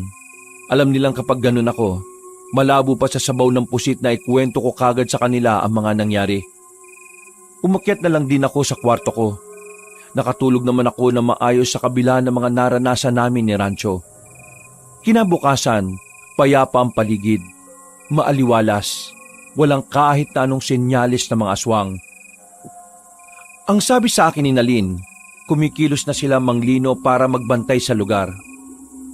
Kahit na papaano ay nakakampante ang kalooban ko kabanong. Pero hindi pa rin mawala-wala sa utak ko ang mga posibilidad na baka bigla na lang kunin si Rancho sa amin. Kabanong, inaamin ko na nung mga sandaling yon ay parabang mas lalong naging mahalaga sa akin ang batang yon. Siguro dahil alam kong hindi ko naranasang magkaroon ng batang lalaki na kapatid na mas bata pa sa akin. O baka sadyang naawa lang ako sa kalagayan ng batang yon. Kahit pa isa siyang aswang. Narinig ko kanina sa mga kaibigan mo na aalis kayo ng tanghali. Hindi ka raw sasama? Malamang, sinong magbabantay kay Rancho kung sasama ako? E di iwan mo sa akin. Wag na. Baka mamaya kung ano pang gawin mo sa kanya. Gigil na gigil ka pa naman sa kanya. Jericho, mag-isip ka nga. Hindi pwedeng palagi mo kasama si Rancho. Sa oras na ikaw ang matsyempohan ng mga aswang, patay ka talaga. Payo din sa akin ni Mang Lino, ako magbabantay sa bata. Kahit na papaano may alam naman ako kung papaano papalagan ng mga aswang. Marunong kang lumaban sa mga aswang? Oo. Nung bata-bata pa ako, palagi akong tinuturuan ni Lola. Ako lang naman kasi ang interesado sa lahat ng apo niya eh. Kaya huwag ka mag-alala. Kaya kong protektahan ng batang yon. Hindi ko siya pwedeng saktan. Kailangan namin si Rancho. Hindi rin siya pwedeng patayin ng mga manunugis. Ha?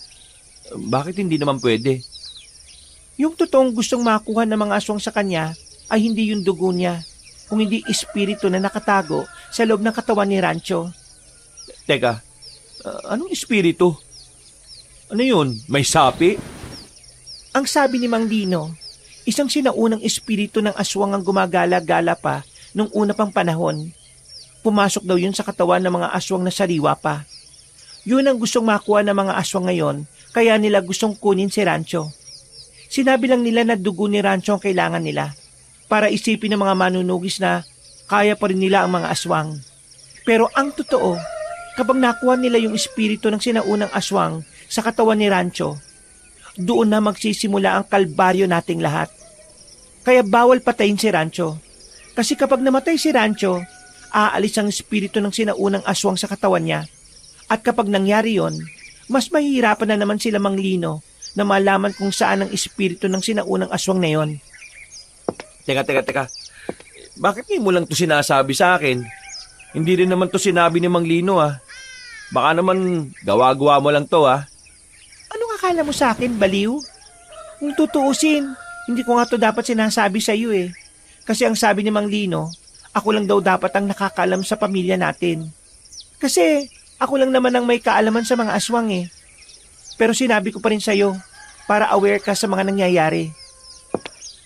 Ay nako, sumasakit ang ulo ko sa dami ng nalalaman ko ah. Ang bihira naman buhay to oh. Kaya nga makinig ka na muna sa akin. Kung talagang malaga sa'yo ang batang yan, iwan mo na siya. Sumama ka sa kanila. Kailangan mo kumilos ng normal. Sigurado ako sa ngayon, magpapadala ng aswang yung pinuno nila para hanapin ang sino mang nagpoprotekta kay Rancho. Mas maganda ng ako ang isipin nila kesa ikaw. Baka mapahamak pa kayo magkakaibigan.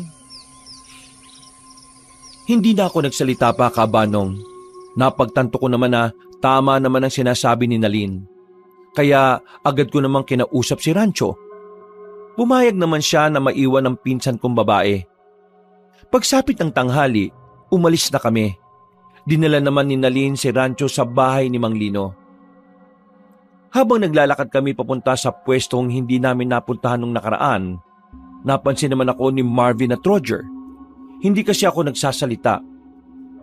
Na kung tutuusin, ako ang parang tour guide nila na madaldal. Nanibago sila sa akin. Alam nyo, umuwi na lang kaya tayo. Ha? Bakit naman? Wala ka sa sarili. Physically present ka, pero yung presensya mo parang wala rito. Ano ba talaga problema mo, pre? Oo nga. Sabi mo sa amin kagabi, sasabihin mo na. Kung sasabihin ko ba sa inyo, maniniwala kayo. Paano natin malalaman kung maniniwala kami o hindi? Kung hindi mo nga sasabihin. Ano ba kasi yan? Ba't parang hirap na hirap kang sabihin sa amin? Kasi...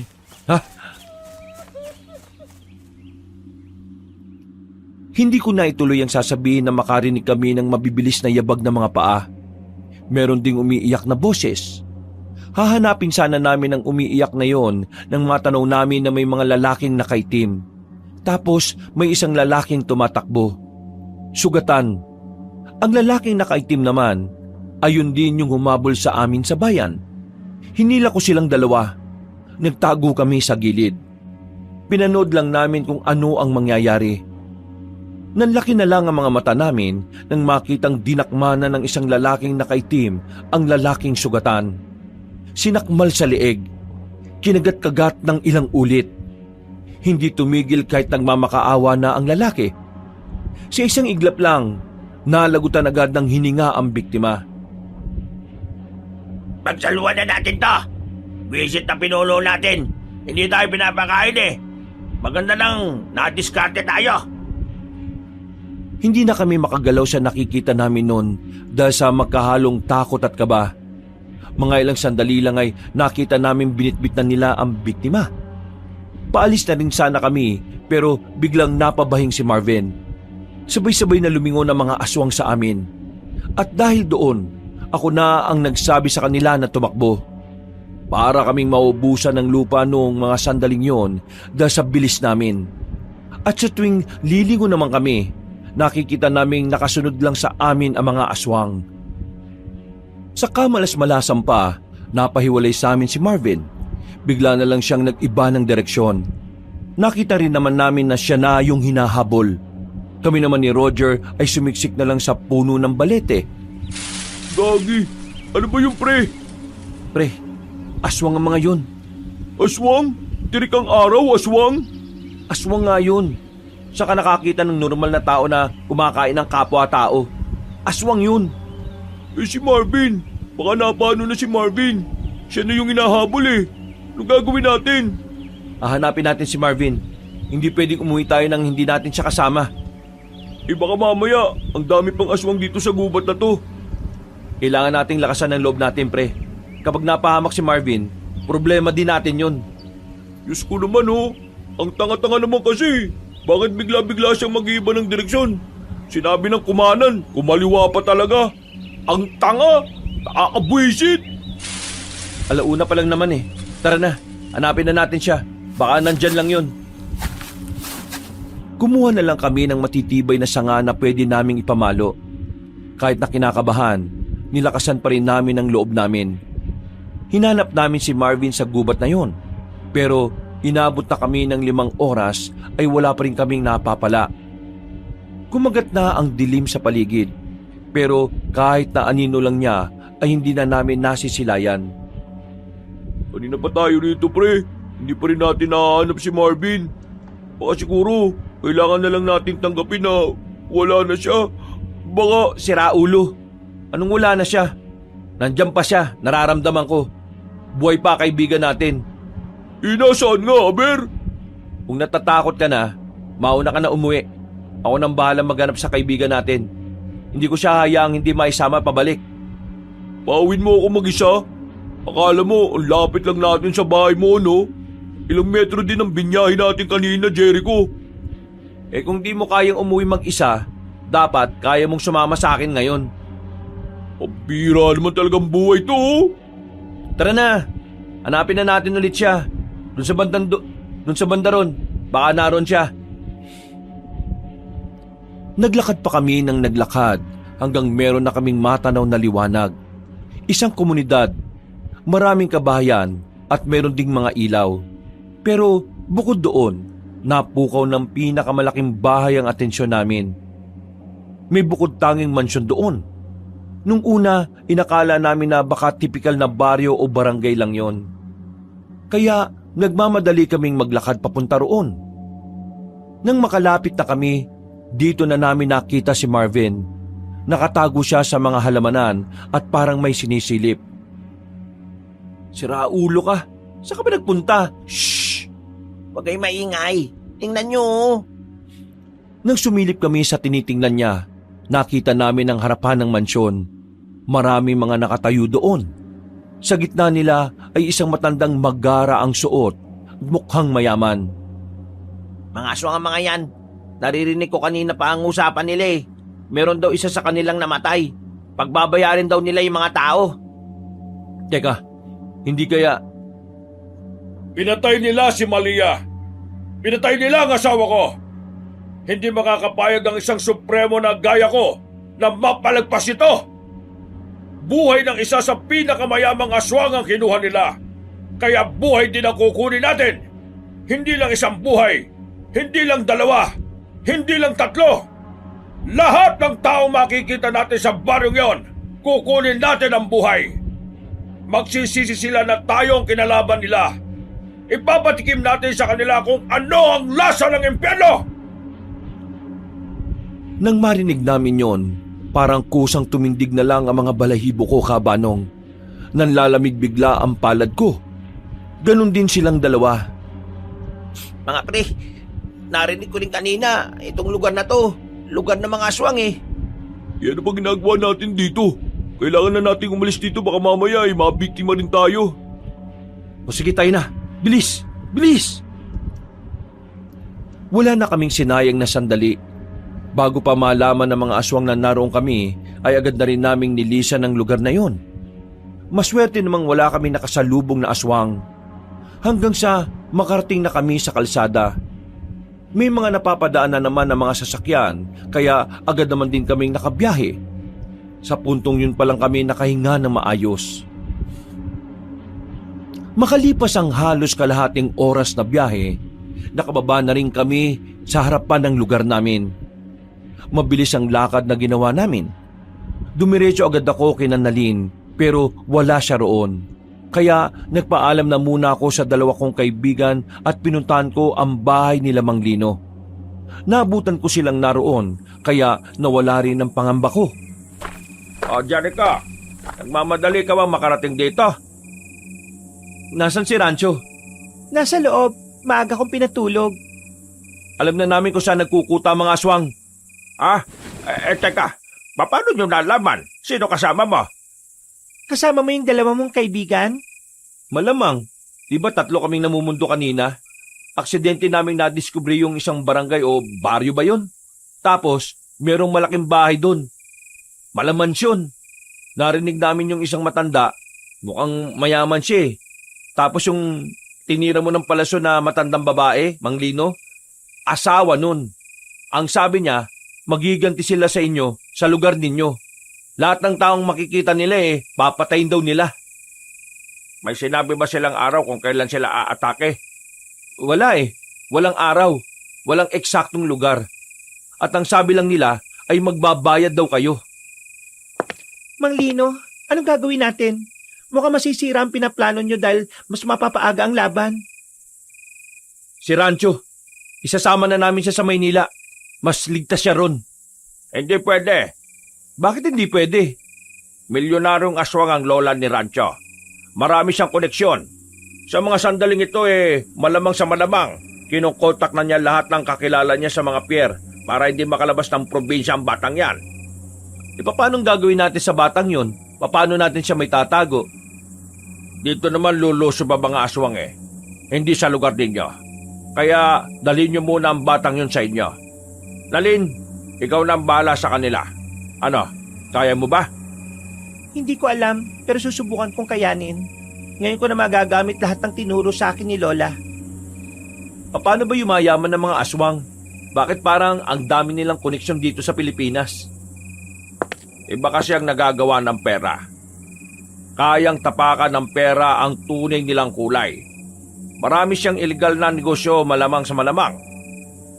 Sa ngayon, magtiwala ka na lang muna sa amin ni Mang Lino. Wala ba talaga akong pwedeng gawin? Gusto ko makatulong Ang mabuti pa, basahin mo ulit ang libro ni Lola. Tapos saka ka magdesisyon kung talaga bang gusto mo ang buhay ng isang manunugis. Sandali lang akong tumambay doon, Kabanong. Hindi ko na muna kinuha si Rancho sa kanila. Nagpaalam na rin ako ng ilang minuto lang din ang nakalipas. Pag-uwi ko sa bahay, inabutan ko ang dalawa na mulat pa rin. Tulala rin sila. Ganun na ganun ang reaksyon ko nung unang beses kong malaman ang tungkol sa mga aswang. Pre, totoo pala talaga ang mga aswang? Hindi ako makapaniwala, pre. Diyos ko, meron pala talaga nun dito. Sa katunayan yan, tungkol din doon ang dahilan kung bakit balisa ako palagi. Ibig sabihin, alam mo na bago pa namin maalaman? Oo, alam ko na. Pero may mas higit pa ron. Anong ibig mo sabihin, pre? Alam ko ang aswang, may ideya na ako dahil sa librong nabasa ko. Pero hindi na muna ako kagad naniwala Si Nalin, yung pinsan ko, siya ang nagsabi sa akin na totoo yun. Pinagdududahan niya kasi si Rancho. Si Rancho kasi, aswang. Ano? Aswang yung batang yon? Oo, sandali lang. Hindi pa ako tapos. Oo, aswang si Rancho. Pero hindi siya gaya ng ibang aswang na nakita natin kanina. Inosente si Rancho. Biktima lang din siya ng mga tinuturing niyang lolo at lola. Gagamitin siya ng mga aswang para maghasik ng lagim.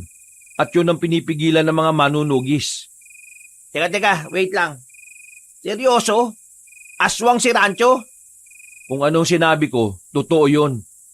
Aswang pala si Rancho Bakit pa natin siya inaayanan dito sa bahay? Nakikinig ka ba? Hindi nga raw masama si Rancho. Mabuting bata si Rancho. Kahit aswang siya pero ang puso niya parang sa tao lang din. Paano tayo makakasiguro na mabuting aswang nga yung batang yan? Sa parte pa lang ng pagpapanggap niya hindi na siya mapagkakatiwalaan dun Hindi niya sinabi ang totoo dahil alam niya nakakatakutan natin siya kapag nalaman natin. Tayo na lang ang tinuturing niyang tahanan. Ngayon nalaman ko na aswang na si Rancho. Parang wala naman nagbago Wala naman kasi ako nararamdamang panganib kapag nandito siya. Para sa akin, normal na bata lang siya. Ganyan din ang naramdaman ko. Kaya nga bukas na bukas, babalik si Rancho dito. Poprotektahan natin siya para hindi siya makuha ng mga aswang. Ha? Seryoso ka ba? Lalabanan natin yung mga aswang? Naririnig mo ba yung sarili mo? Nakita mo naman kanina, di ba? Kumakain sila ng tao nang walang kahirap-hirap. Tapos, gusto mo isugal natin ang buhay natin para sa isang bata na hindi naman natin kilala? Kailan lang naman dumating sa buhay natin yan eh. Hindi mo naiintindihan, pare. Hindi lang naman ito tungkol kay Rancho. Tungkol din ito sa buong probinsya natin. Meron silang balak na magasik ng lagim dito. Kay Rancho na mismo nang galing. At naniwala ka ulit. Oo naman. Dun siya galing eh. Yun nga ang punto ko. Galing siya sa mga aswang na yun. Ibig sabihin, masama rin ang batang yun. Baka mamaya nilinin lang niya lang tayo. Pre, pinaliwanag na sa'yo, di ba? Bakit ayaw mo pang maniwala? Wala ka bang tiwala kay Jericho? Hindi naman sa ganun. Pero ito kasi madali kasi itong maniwala eh. Marvin, pre. Kailangan ko ng tiwala nyo ngayon. Makaisa na lang kayo. Hindi na nagsalita pa si Marvin. Bumuntong hininga na lamang siya sa gilid. Sa huli ay nakakumbinsi din namin siya. Kaya kinabukasan ng umaga, pumunta na si Nalin at Rancho sa bahay. Ayon kay Nalin, maagang umalis ng lugar si Mang Lino para paghandaan ang gagawin nilang pag-atake sa mga aswang. Makinig kayo. Wala munang aalis ng bahay ngayong araw hanggang mamayang gabi. Kahit na anong mangyari, hindi kayo pwedeng lumabas at bawal na muna mag-ingay. Naintindihan niyo ba? Hindi ba pwedeng umalis na lang tayo? Hindi. Delikado kung aalis. Dito sa bahay na ito, kahit na papaano ay may makakatuwang kayo. Nandyan ang mga kamag-anak namin. Hindi nila tayo pababayaan. Gusto ko lang pong humingi ng sorry dahil ngayon po nadadamay kayo. Oo, tama ka. Nadadamay kami. Tahimik sana buhay namin pero ito nangyayari. Uy, Marvin, huwag kang ganyan sa bata. Hindi yan normal na bata, no? Kahit pa, hindi porke aswang yan tatrato mo pang basura. Umayos ka nga. Mas nagmumukhang ikaw yung bata, Marvin Walang mangyayari kung magtatalo-talo lang din kayo. Sundin nyo na lang din ang mga sinasabi ko para walang mangyaring masama sa atin. Nung umagang yon, ay nanatili lang talaga kami sa bahay. Kahit na aminadong nababagot, ay tiniis na lang namin. Ang tanging prioridad namin ay mailigtas ang bata para hindi mapakinabangan ng mga aswang. Lumipas sa mga oras, sumapit na rin ang kinagabihan. Sa mga sandaling yun, hindi ko na maiwasang hindi kabahan. Kaya naman, pinagkukuha ko na ang mga nakatagong itak sa bodega. Binigyan ko si Marvin at Roger. Alam kong wala kaming kaalaman sa pakikipaglaban sa mga aswang, pero hindi ko kayang isipin na si Nalin lang ang haharap sa mga yon kung sakali. Kumalma lang kayo. Mas lalo kayo matataranta kung masyado niyong didibdibin ng mga aswang. Hindi dito ang destinasyon nila, kundi dun sa baryo nila, Mang Lino. Pero kailangan pa rin nating pagandaan ng mga hindi inaasahan. Mga pre, gamitin niyo ang mga itak na yan sakaling may maligaw dito. Huwag kayo matatakot. Walang problema sa akin. Dito lang kay Marvin, mukhang meron. Huwag ka na magmaktol, pre. Wala naman ang magagawa yung pagmamaktol mo Kapag hindi natin to ginawa, mapapahamak lang din tayo. Oo na. Ako nang bahala sa sarili ko. Mabuti naman. Dinala ko na si Rancho sa kusina. Kasama niya si Roger doon. Kaming tatlo naman ni Nalin at Marvin nasa tapat ng bahay. Nagmamasid sa paligid. Ang iba kong kamag-anak, pasimpleng nakatambay na rin sa mga bakuran nila. Para isang hudyat lang namin, makakapag-respondi kagad sila. Alas 9 na. Sa mga ganitong oras, nakarating na sila Mang Lino sa lugar ng mga aswang. Paano kung nasalasihan sila? Kaya nga tayo naghahanda rito Kung sakali mangyari man yon, alerto tayo. Magaling si Mang Lino. Pati na rin ng mga kasama niya. Nabasa ko sa libro yung pangalan ng samahan nila Nung pa man, kumakalaban na sila ng mga aswang. Pero hindi tayo dapat makampante. Maraming taon na ang nakalipas. Hindi na nila alam kung ano ang mga pinagbago ng mga aswang. Naghintay lang kami na naghintay. Mga bandang 11:00, dito na nagbago ang ihip ng hangin.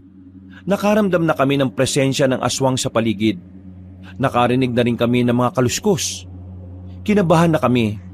Ang pagdating kasi ng mga aswang ay senyalis na hindi naging matagumpay ang paglusob nila Mang Lino. Bago kami pumasok ng bahay, pinatunog na muna namin ang maliit na bell na nakasabit sa harapan. Para yun abisuhan ng iba naming kamag-anak. Ano nangyayari? Nandiyan na ba yung mga aswang? Bantayan mo na maigi si Rancho ha. Hindi dapat makalapit ang mga aswang sa kanya. Kaming bahala rito sa harapan. Jericho, magsindi ka ng gasera. Ikaw naman, Marivic, kunin mo yung gas sa ilalim ng lababo. Anong Marivic? Marvin ang pangalan ko. Mukha ba akong babae? Ikaw sinasadya mo siguro para mapansin kita Huy, puro kalandi. Bilisan mo na. Nagmamadali kong kinuha ang gasera at kinuha naman din ni Marvin ang isang galon ng gas. Kinuha namin ang mga telang pinilas namin. Tinali namin yun sa mga sanga na kinuha namin sa likod bahay. Tinulisan namin ang sanga na yon para maging sibat. Sinindyahan namin ang sibat at saka muli kaming lumabas ng bahay. Biglang nanlambot ang tuhod ko nang makita ang matandang lalaki na nasa bakuran na namin. Ang matandang yun ay ang matandang nakita namin sa lugar ng mga aswang. Unang tingin pa lang sa kanya, masasabi na kaagad na mayaman siya. Kasama niya ang mga aswang na nakakalat na rin sa bakuran namin. Dito lang tayo. Seryoso ka ba? Ayan na sila Sundin natin ang sinasabi niya. Siya ang nakakaalam nito. Magandang gabi sa inyo. Narito kami para makipag-usap ng mapayapa. Tungkol ito sa isang batang lalaki. At ang batang lalaki na yon ay ang apo ko. May nakapagsabi sa akin na dito raw dinala ang apo ko at kayo raw ang umampon. Wala rito ang sinasabi mo. Sino ka ba?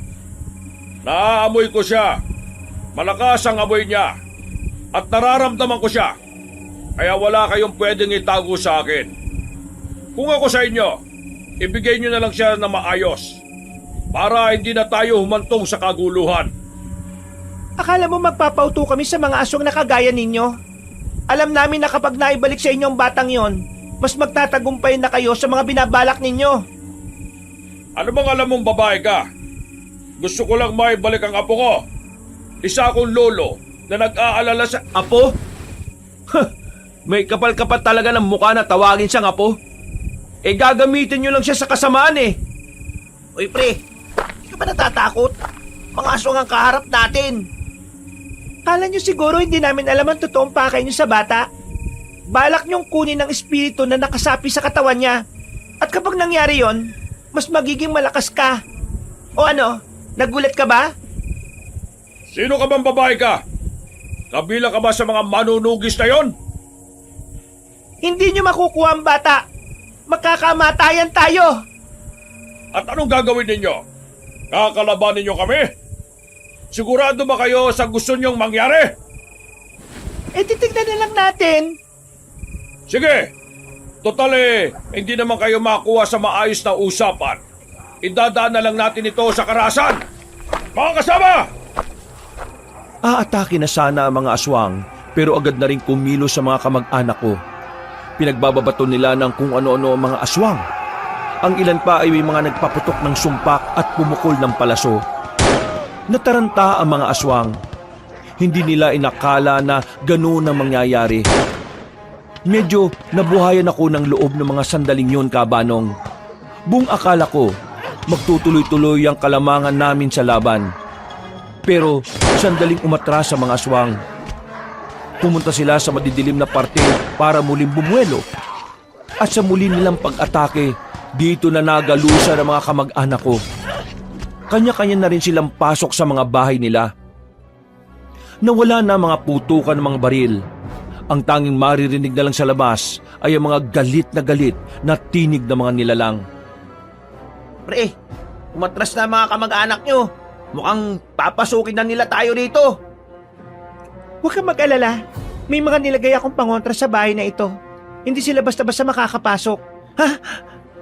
Ano yun? Huwag kang duwag. Kalalaki mong tao. Kahit basagin nila mga yan, hindi pa rin sila makakapasok. Sunod-sunod na pagbasag ang naririnig namin ng mga sandaling yon, Kabanong. Kaya kahit na ako, hindi ko na rin maiwasang hindi matakot para sa kaligtasan namin. Ano? Pamili kayo! Ibibigay niyo sa amin na maayos si Rancho o papasukin namin kayo dyan? Hindi kayo makakapasok dito. May hinang pangontra lang ang nasa bahay na ito. Mga tauhan ko lang ang hindi kaya makapasok. Pero ako, kayang-kaya ko. Kaya kung ako sa inyo, ibigay niyo na ang bata. Hanggat maaari, ayaw kong dumanak ang dugo niyo sa sarili niyong bahay. Kuya Jericho! Uy, Rancho! Ang sabi ko, dun lang kayo sa kusina ah. Sasama na po ako sa kanila, kuya. Ano? Hindi pwede. Alam mo mangyayari kapag sumama ka sa mga yon. Pero hindi ko rin po kayang mapahama kayo ng dahil lang sa akin. Huwag ka na nga magbida-bida dyan, Rancho. Hindi ka nila pwedeng makuha. Kahit na mamatay pa kami, handa kaming lumaban. Uy, ganda. Ayoko pang mamatay, no? Kung gusto naman pala niyang sumama ibigay niyo na. Ayoko pang matigok dito, no? Sige na po. Hayaan niyo na po akong sumama sa kanila. Ako naman po ang dahilan ng lahat ng kapamakan dito eh. Ayoko po kayong mawala. Malaga na po kayo sa akin. Hindi nga pwede. Desisyon ko to. Hayaan niyo po ako. Rancho! Rancho! Biglang tumakbo si Rancho palapit sa pintuan. Binuksan niya yon at agad na hinarap ang matandang aswang. Napangiti naman yung matandang yon. Susundan ko pa sana si Rancho pero pinigilan na ako ni Nalin. May mga aswang na kasing nakaamba sa labas. At mapapahamak lang ako kung susunod ako. Rancho! Huwag kang sumama dyan! Pahihirapan ka lang yan! Alam mo yan! Pero mas mahirapan po ako kapag nakita ko po kayong mapapahamak ng dahil sa akin. Kaya pasensya na po, Kuya Jericho. Masaya po ako kahit na sandali lang po tayo nagkasama-sama. Uwi ka rin naman pala eh. Pinapunta mo pa talaga ako rito. Lolo, kasama po ko sa inyo. Pero ipangako niyo po sa akin na hindi niyo na sila sasaktan. Ipangako niyo po sa akin na wala kayong gagawin sa mga tao. Para sa paborito kong apo. Sige, wala akong gagawin sa kanila. Pangako yan. Huwag kang maniwala dyan, Rancho. Kalokohan yan. Gagamitin ka lang din nila para gawing kasangkapan sa kasamaan nila. Ngumiti na lang sa akin yung bata ng pilit. Hahawakan na sana siya ng lolo niya nang biglang dumating sila Manglino. Nagkagulo silang muli. Si Rancho naman ay agad na nakapagpalit ng anyo. Kinalmot niya si Don Vino sa muka. Dahilan para mawala ito sa wisyo. Wisit kang bata ka! Tumakbo naman ako palapit at tinigit ko si Rancho. Habang nagkakagulo sa labas, nakita namin si Manglino na sumenyas na sa amin. Pumunta raw tayo sa bahay ni Manglino. Mas malakas daw doon ang pangontra. Mga pre, tara na! Wala na kaming sinayang na pagkakataon. Binitbit ko na naman si Rancho kahit na aswang pa ang itsura niya. Sa kalagitnaan ng kaguluhan, palihim kaming umalis sa bahay. Dumaan kami sa may gilid hanggang sa makarating na kami sa kalsada. Tinatahak lang namin ang daan nang biglang humarang sa amin si Don Vino. Hindi pa kami gaanong nakakalayo nun. Napalunok na lang ako ng laway ng dahil sa kaba. Agad naman bumaba si Rancho. Hindi mo sila pwedeng saktan. Ako mga kalaban mo. Ha! Sinasabi ko na nga ba sinusubukan mo lang akong linlangin. Ang kapal ng mukha mong bata ka. Mas matindi ka ba sa hayop? Wala kang utang na loob. Matapos ka namin palakihin at alagaan bilang kasapi sa pamilya namin ito ang igaganti mo. Hindi niyo naman po ako tinuring na tunay na po eh. Kaya wala po akong utang na loob sa kagaya ninyo. Sila Kuya Jericho, sila nagparamdam sa akin na mahalaga ako sa kanila. Sila nagparamdam sa akin na dapat akong ingatan. Pero kayo, hindi niyo po yun na iparamdam sa akin kahit na kailan. Puro ka drama! Kung hindi lang din kita mapapakinabangan, papatay na lang din kita ngayon! Biglang lumaki ang katawan ng matandang aswang. Nagbago rin ang buong mukha nito. Mas pumangit, mas kumulubot. Pero ramdam namin ang pagiging kakaiba na matandang yon. Pagtingin namin kay Rancho, parang hindi man lang siya natatakot. Lusob na! Nang unang lumapit si Nalin, sinubukan niyang tagain ng hawak niyang katana si Don Vino. Pero mabilis siya nitong naiwasan. Hinawakan ng matandang aswang si Nalin sa kwelyo. Hinagis ito ng malakas. Tumama pa siya sa bakod. Parang nabuhayan ako ng loob nung oras na yon, Kabanong. Galit na galit akong lumapit sa aswang kahit na alam kong hindi rin naman ako uubra. Tinaga ko siya habang hindi pa siya nakatingin. Tinamaan ko siya sa balikat, pero parang wala lang yun sa kanya. Nanlalaki mga mata ko nang makita ko ng malapit ang mukha niya. Dinakma niya ako sa leeg. Wala pang 3 segundo, pakiramdam ko mamamatay na ako. Buti na lang ay lumusob na rin si Roger at Marvin kaya nabitiwan ako. Ang kaso nga lang, sila naman ang napagbuntungan. Sinipa si Roger at tumilapon siya sa gilid.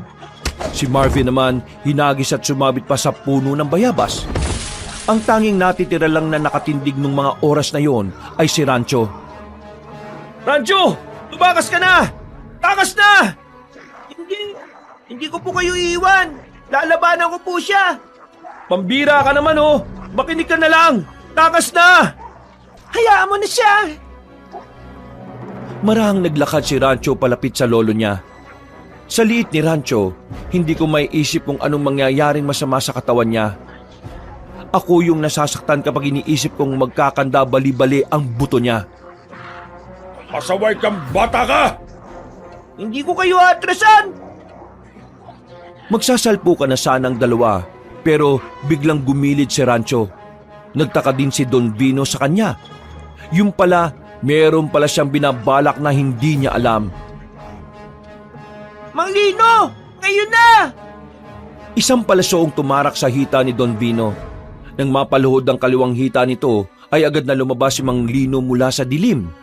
Mabilis nitong pinagtatataga ng katana matandang aswang. Si Rancho naman ay hindi na rin nagsayang ng pagkakataon. Pinagkakalmot niya si Don Vino hanggang sa umagos na ang dugo mula sa iba't ibang parte ng katawan nito. Dumistansya ang pinuno ng mga aswang. Napangiti na lang kami sa nangyari. Pero hindi pa pala doon nagtatapos ang lahat. Naggalit si Don Vino. Muli itong umatake sa kanilang dalawa. Si Mang Lino ang inuna nito. Pinagkakalmot nito si Mang Lino pero marunong itong umiwas. Si Rancho naman ay agad na rumisponde.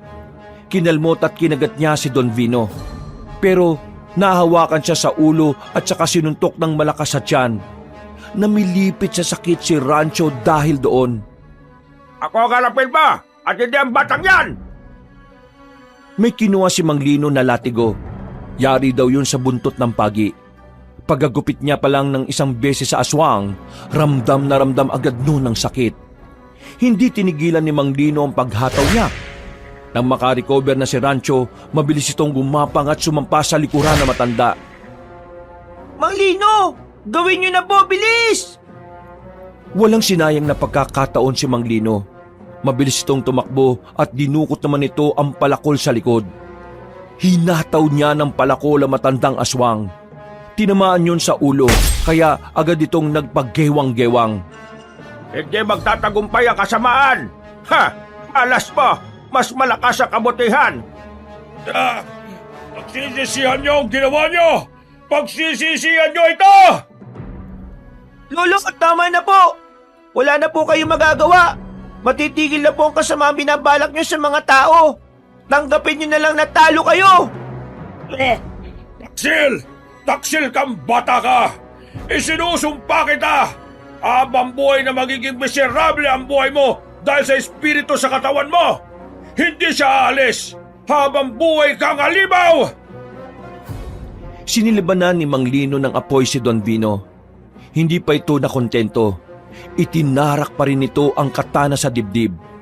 At sa mga sandaling yon, tuluyan nang ang napatay ang pinuno ng mga aswang. Pinilit kong makabangon para makalapit sa kanilang dalawa. Napansin ko naman si Rancho na parang nalungkot.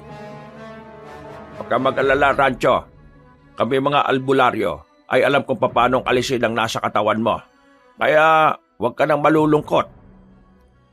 Niyakap ko na lang si Rancho nung mga sandaling yon, Kabanong.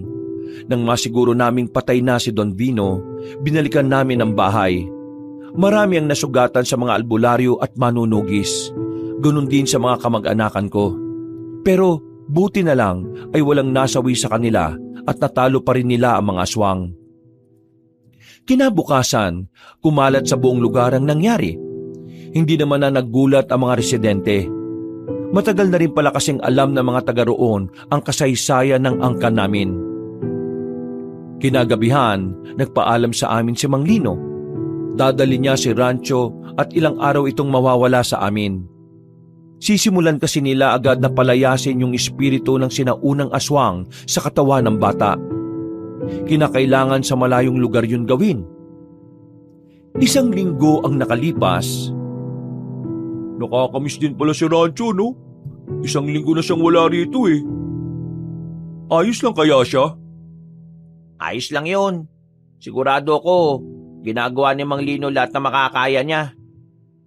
Alam nyo, sana, maging matagumpay yun, no? Kasi gusto kong humingi ng sorry sa batang yun. Oo, ang harsh mo masyado sa bata eh. Sana nga maging maayos na siya. Kawawa naman si Rancho eh. Ang dami niyang pinagdaanan. Kahit na malis sa katawan niya, mananatili siyang aswang dahil sa likas sa kanya ang dugo ng aswang. Ayos lang ba yun sa inyo? Sa akin wala namang problema. Ang mahalaga sa akin, ligtas siya. Yun naman ang gusto natin, di ba? Natigilan ako sa pagsasalita nang makita si Rancho sa gilid ng gate. Kasama niya si Mang Lino. Ang sabi ni Mang Lino, wala na raw ang espiritu ng aswang sa katawan ni Rancho. Agad kong niyakap ang batang yon na parabang ako ang kuya niya. Sobrang saya namin sa mga oras na yon, Kabanong. Hindi ko talaga inakala na ang simpleng paninirahan lang sana namin sa bahay ng lola ko ay magkakaroon pa ng mas magandang kahulugan. Hanggang dito na lamang ang kwento ko, Kabanong. Maraming salamat sa inyong pakikinig at sa pagsubaybay sa aking karanasan. Sana'y meron kayong nakuhang aral. Yun lamang at pinagpalang araw sa inyong lahat. Mga kabangers, mga kayanggaw, si Kabanong po. Bago po tayo magwakas, nagpapasalamat po ako sa pakikinig niyo muli dito sa ating magandang kwento. Pero kung medyo nabitin po kayo sa kwento natin ngayong araw, inaanyayahan ko po kayong bisitahin yung iba pa nating mga channel. Unang-una ay yung Pamela Clamil. Ako rin po nagnanarit doon bilang si Lolo Pael at minsan ako po as Kabanong. Huwag niyo rin pong kalimutang mag-subscribe doon at mag-comment at syempre mag-like. Konti pa lang pa kasi mga subscriber doon eh. At syempre, bisitahin niyo rin po yung bagong-bagong channel natin, yung Kabanong version 2.0. Nako, maganda rin po yung bagong channel natin na yon kasi meron na pong mga images na gumagalaw. So may mapapanood na rin po kayo. At the same time, meron din po kayo maririnig ng mga music and effects. Kaya talaga, maganda pong pakinggan po yun. Nanonood na kayo, pwede ring nakikinig rin kayo. O diba? Kaya wag nyo rin pong kalimutan na mag-subscribe doon dahil bagong-bago lang po yun Kayo na po yung maunang first 100 subscribers sa channel na yon. At wag rin nyo pong kalimutan na mag-iwan ng comment at mag-like na rin po. At para hindi kayo mahirapan na hanapin ang mga channel na yon, ilalagay po namin sa pin comment o sa description yung mga link ng mga channels natin. Hanggang sa susunod na mga kwento, wakas!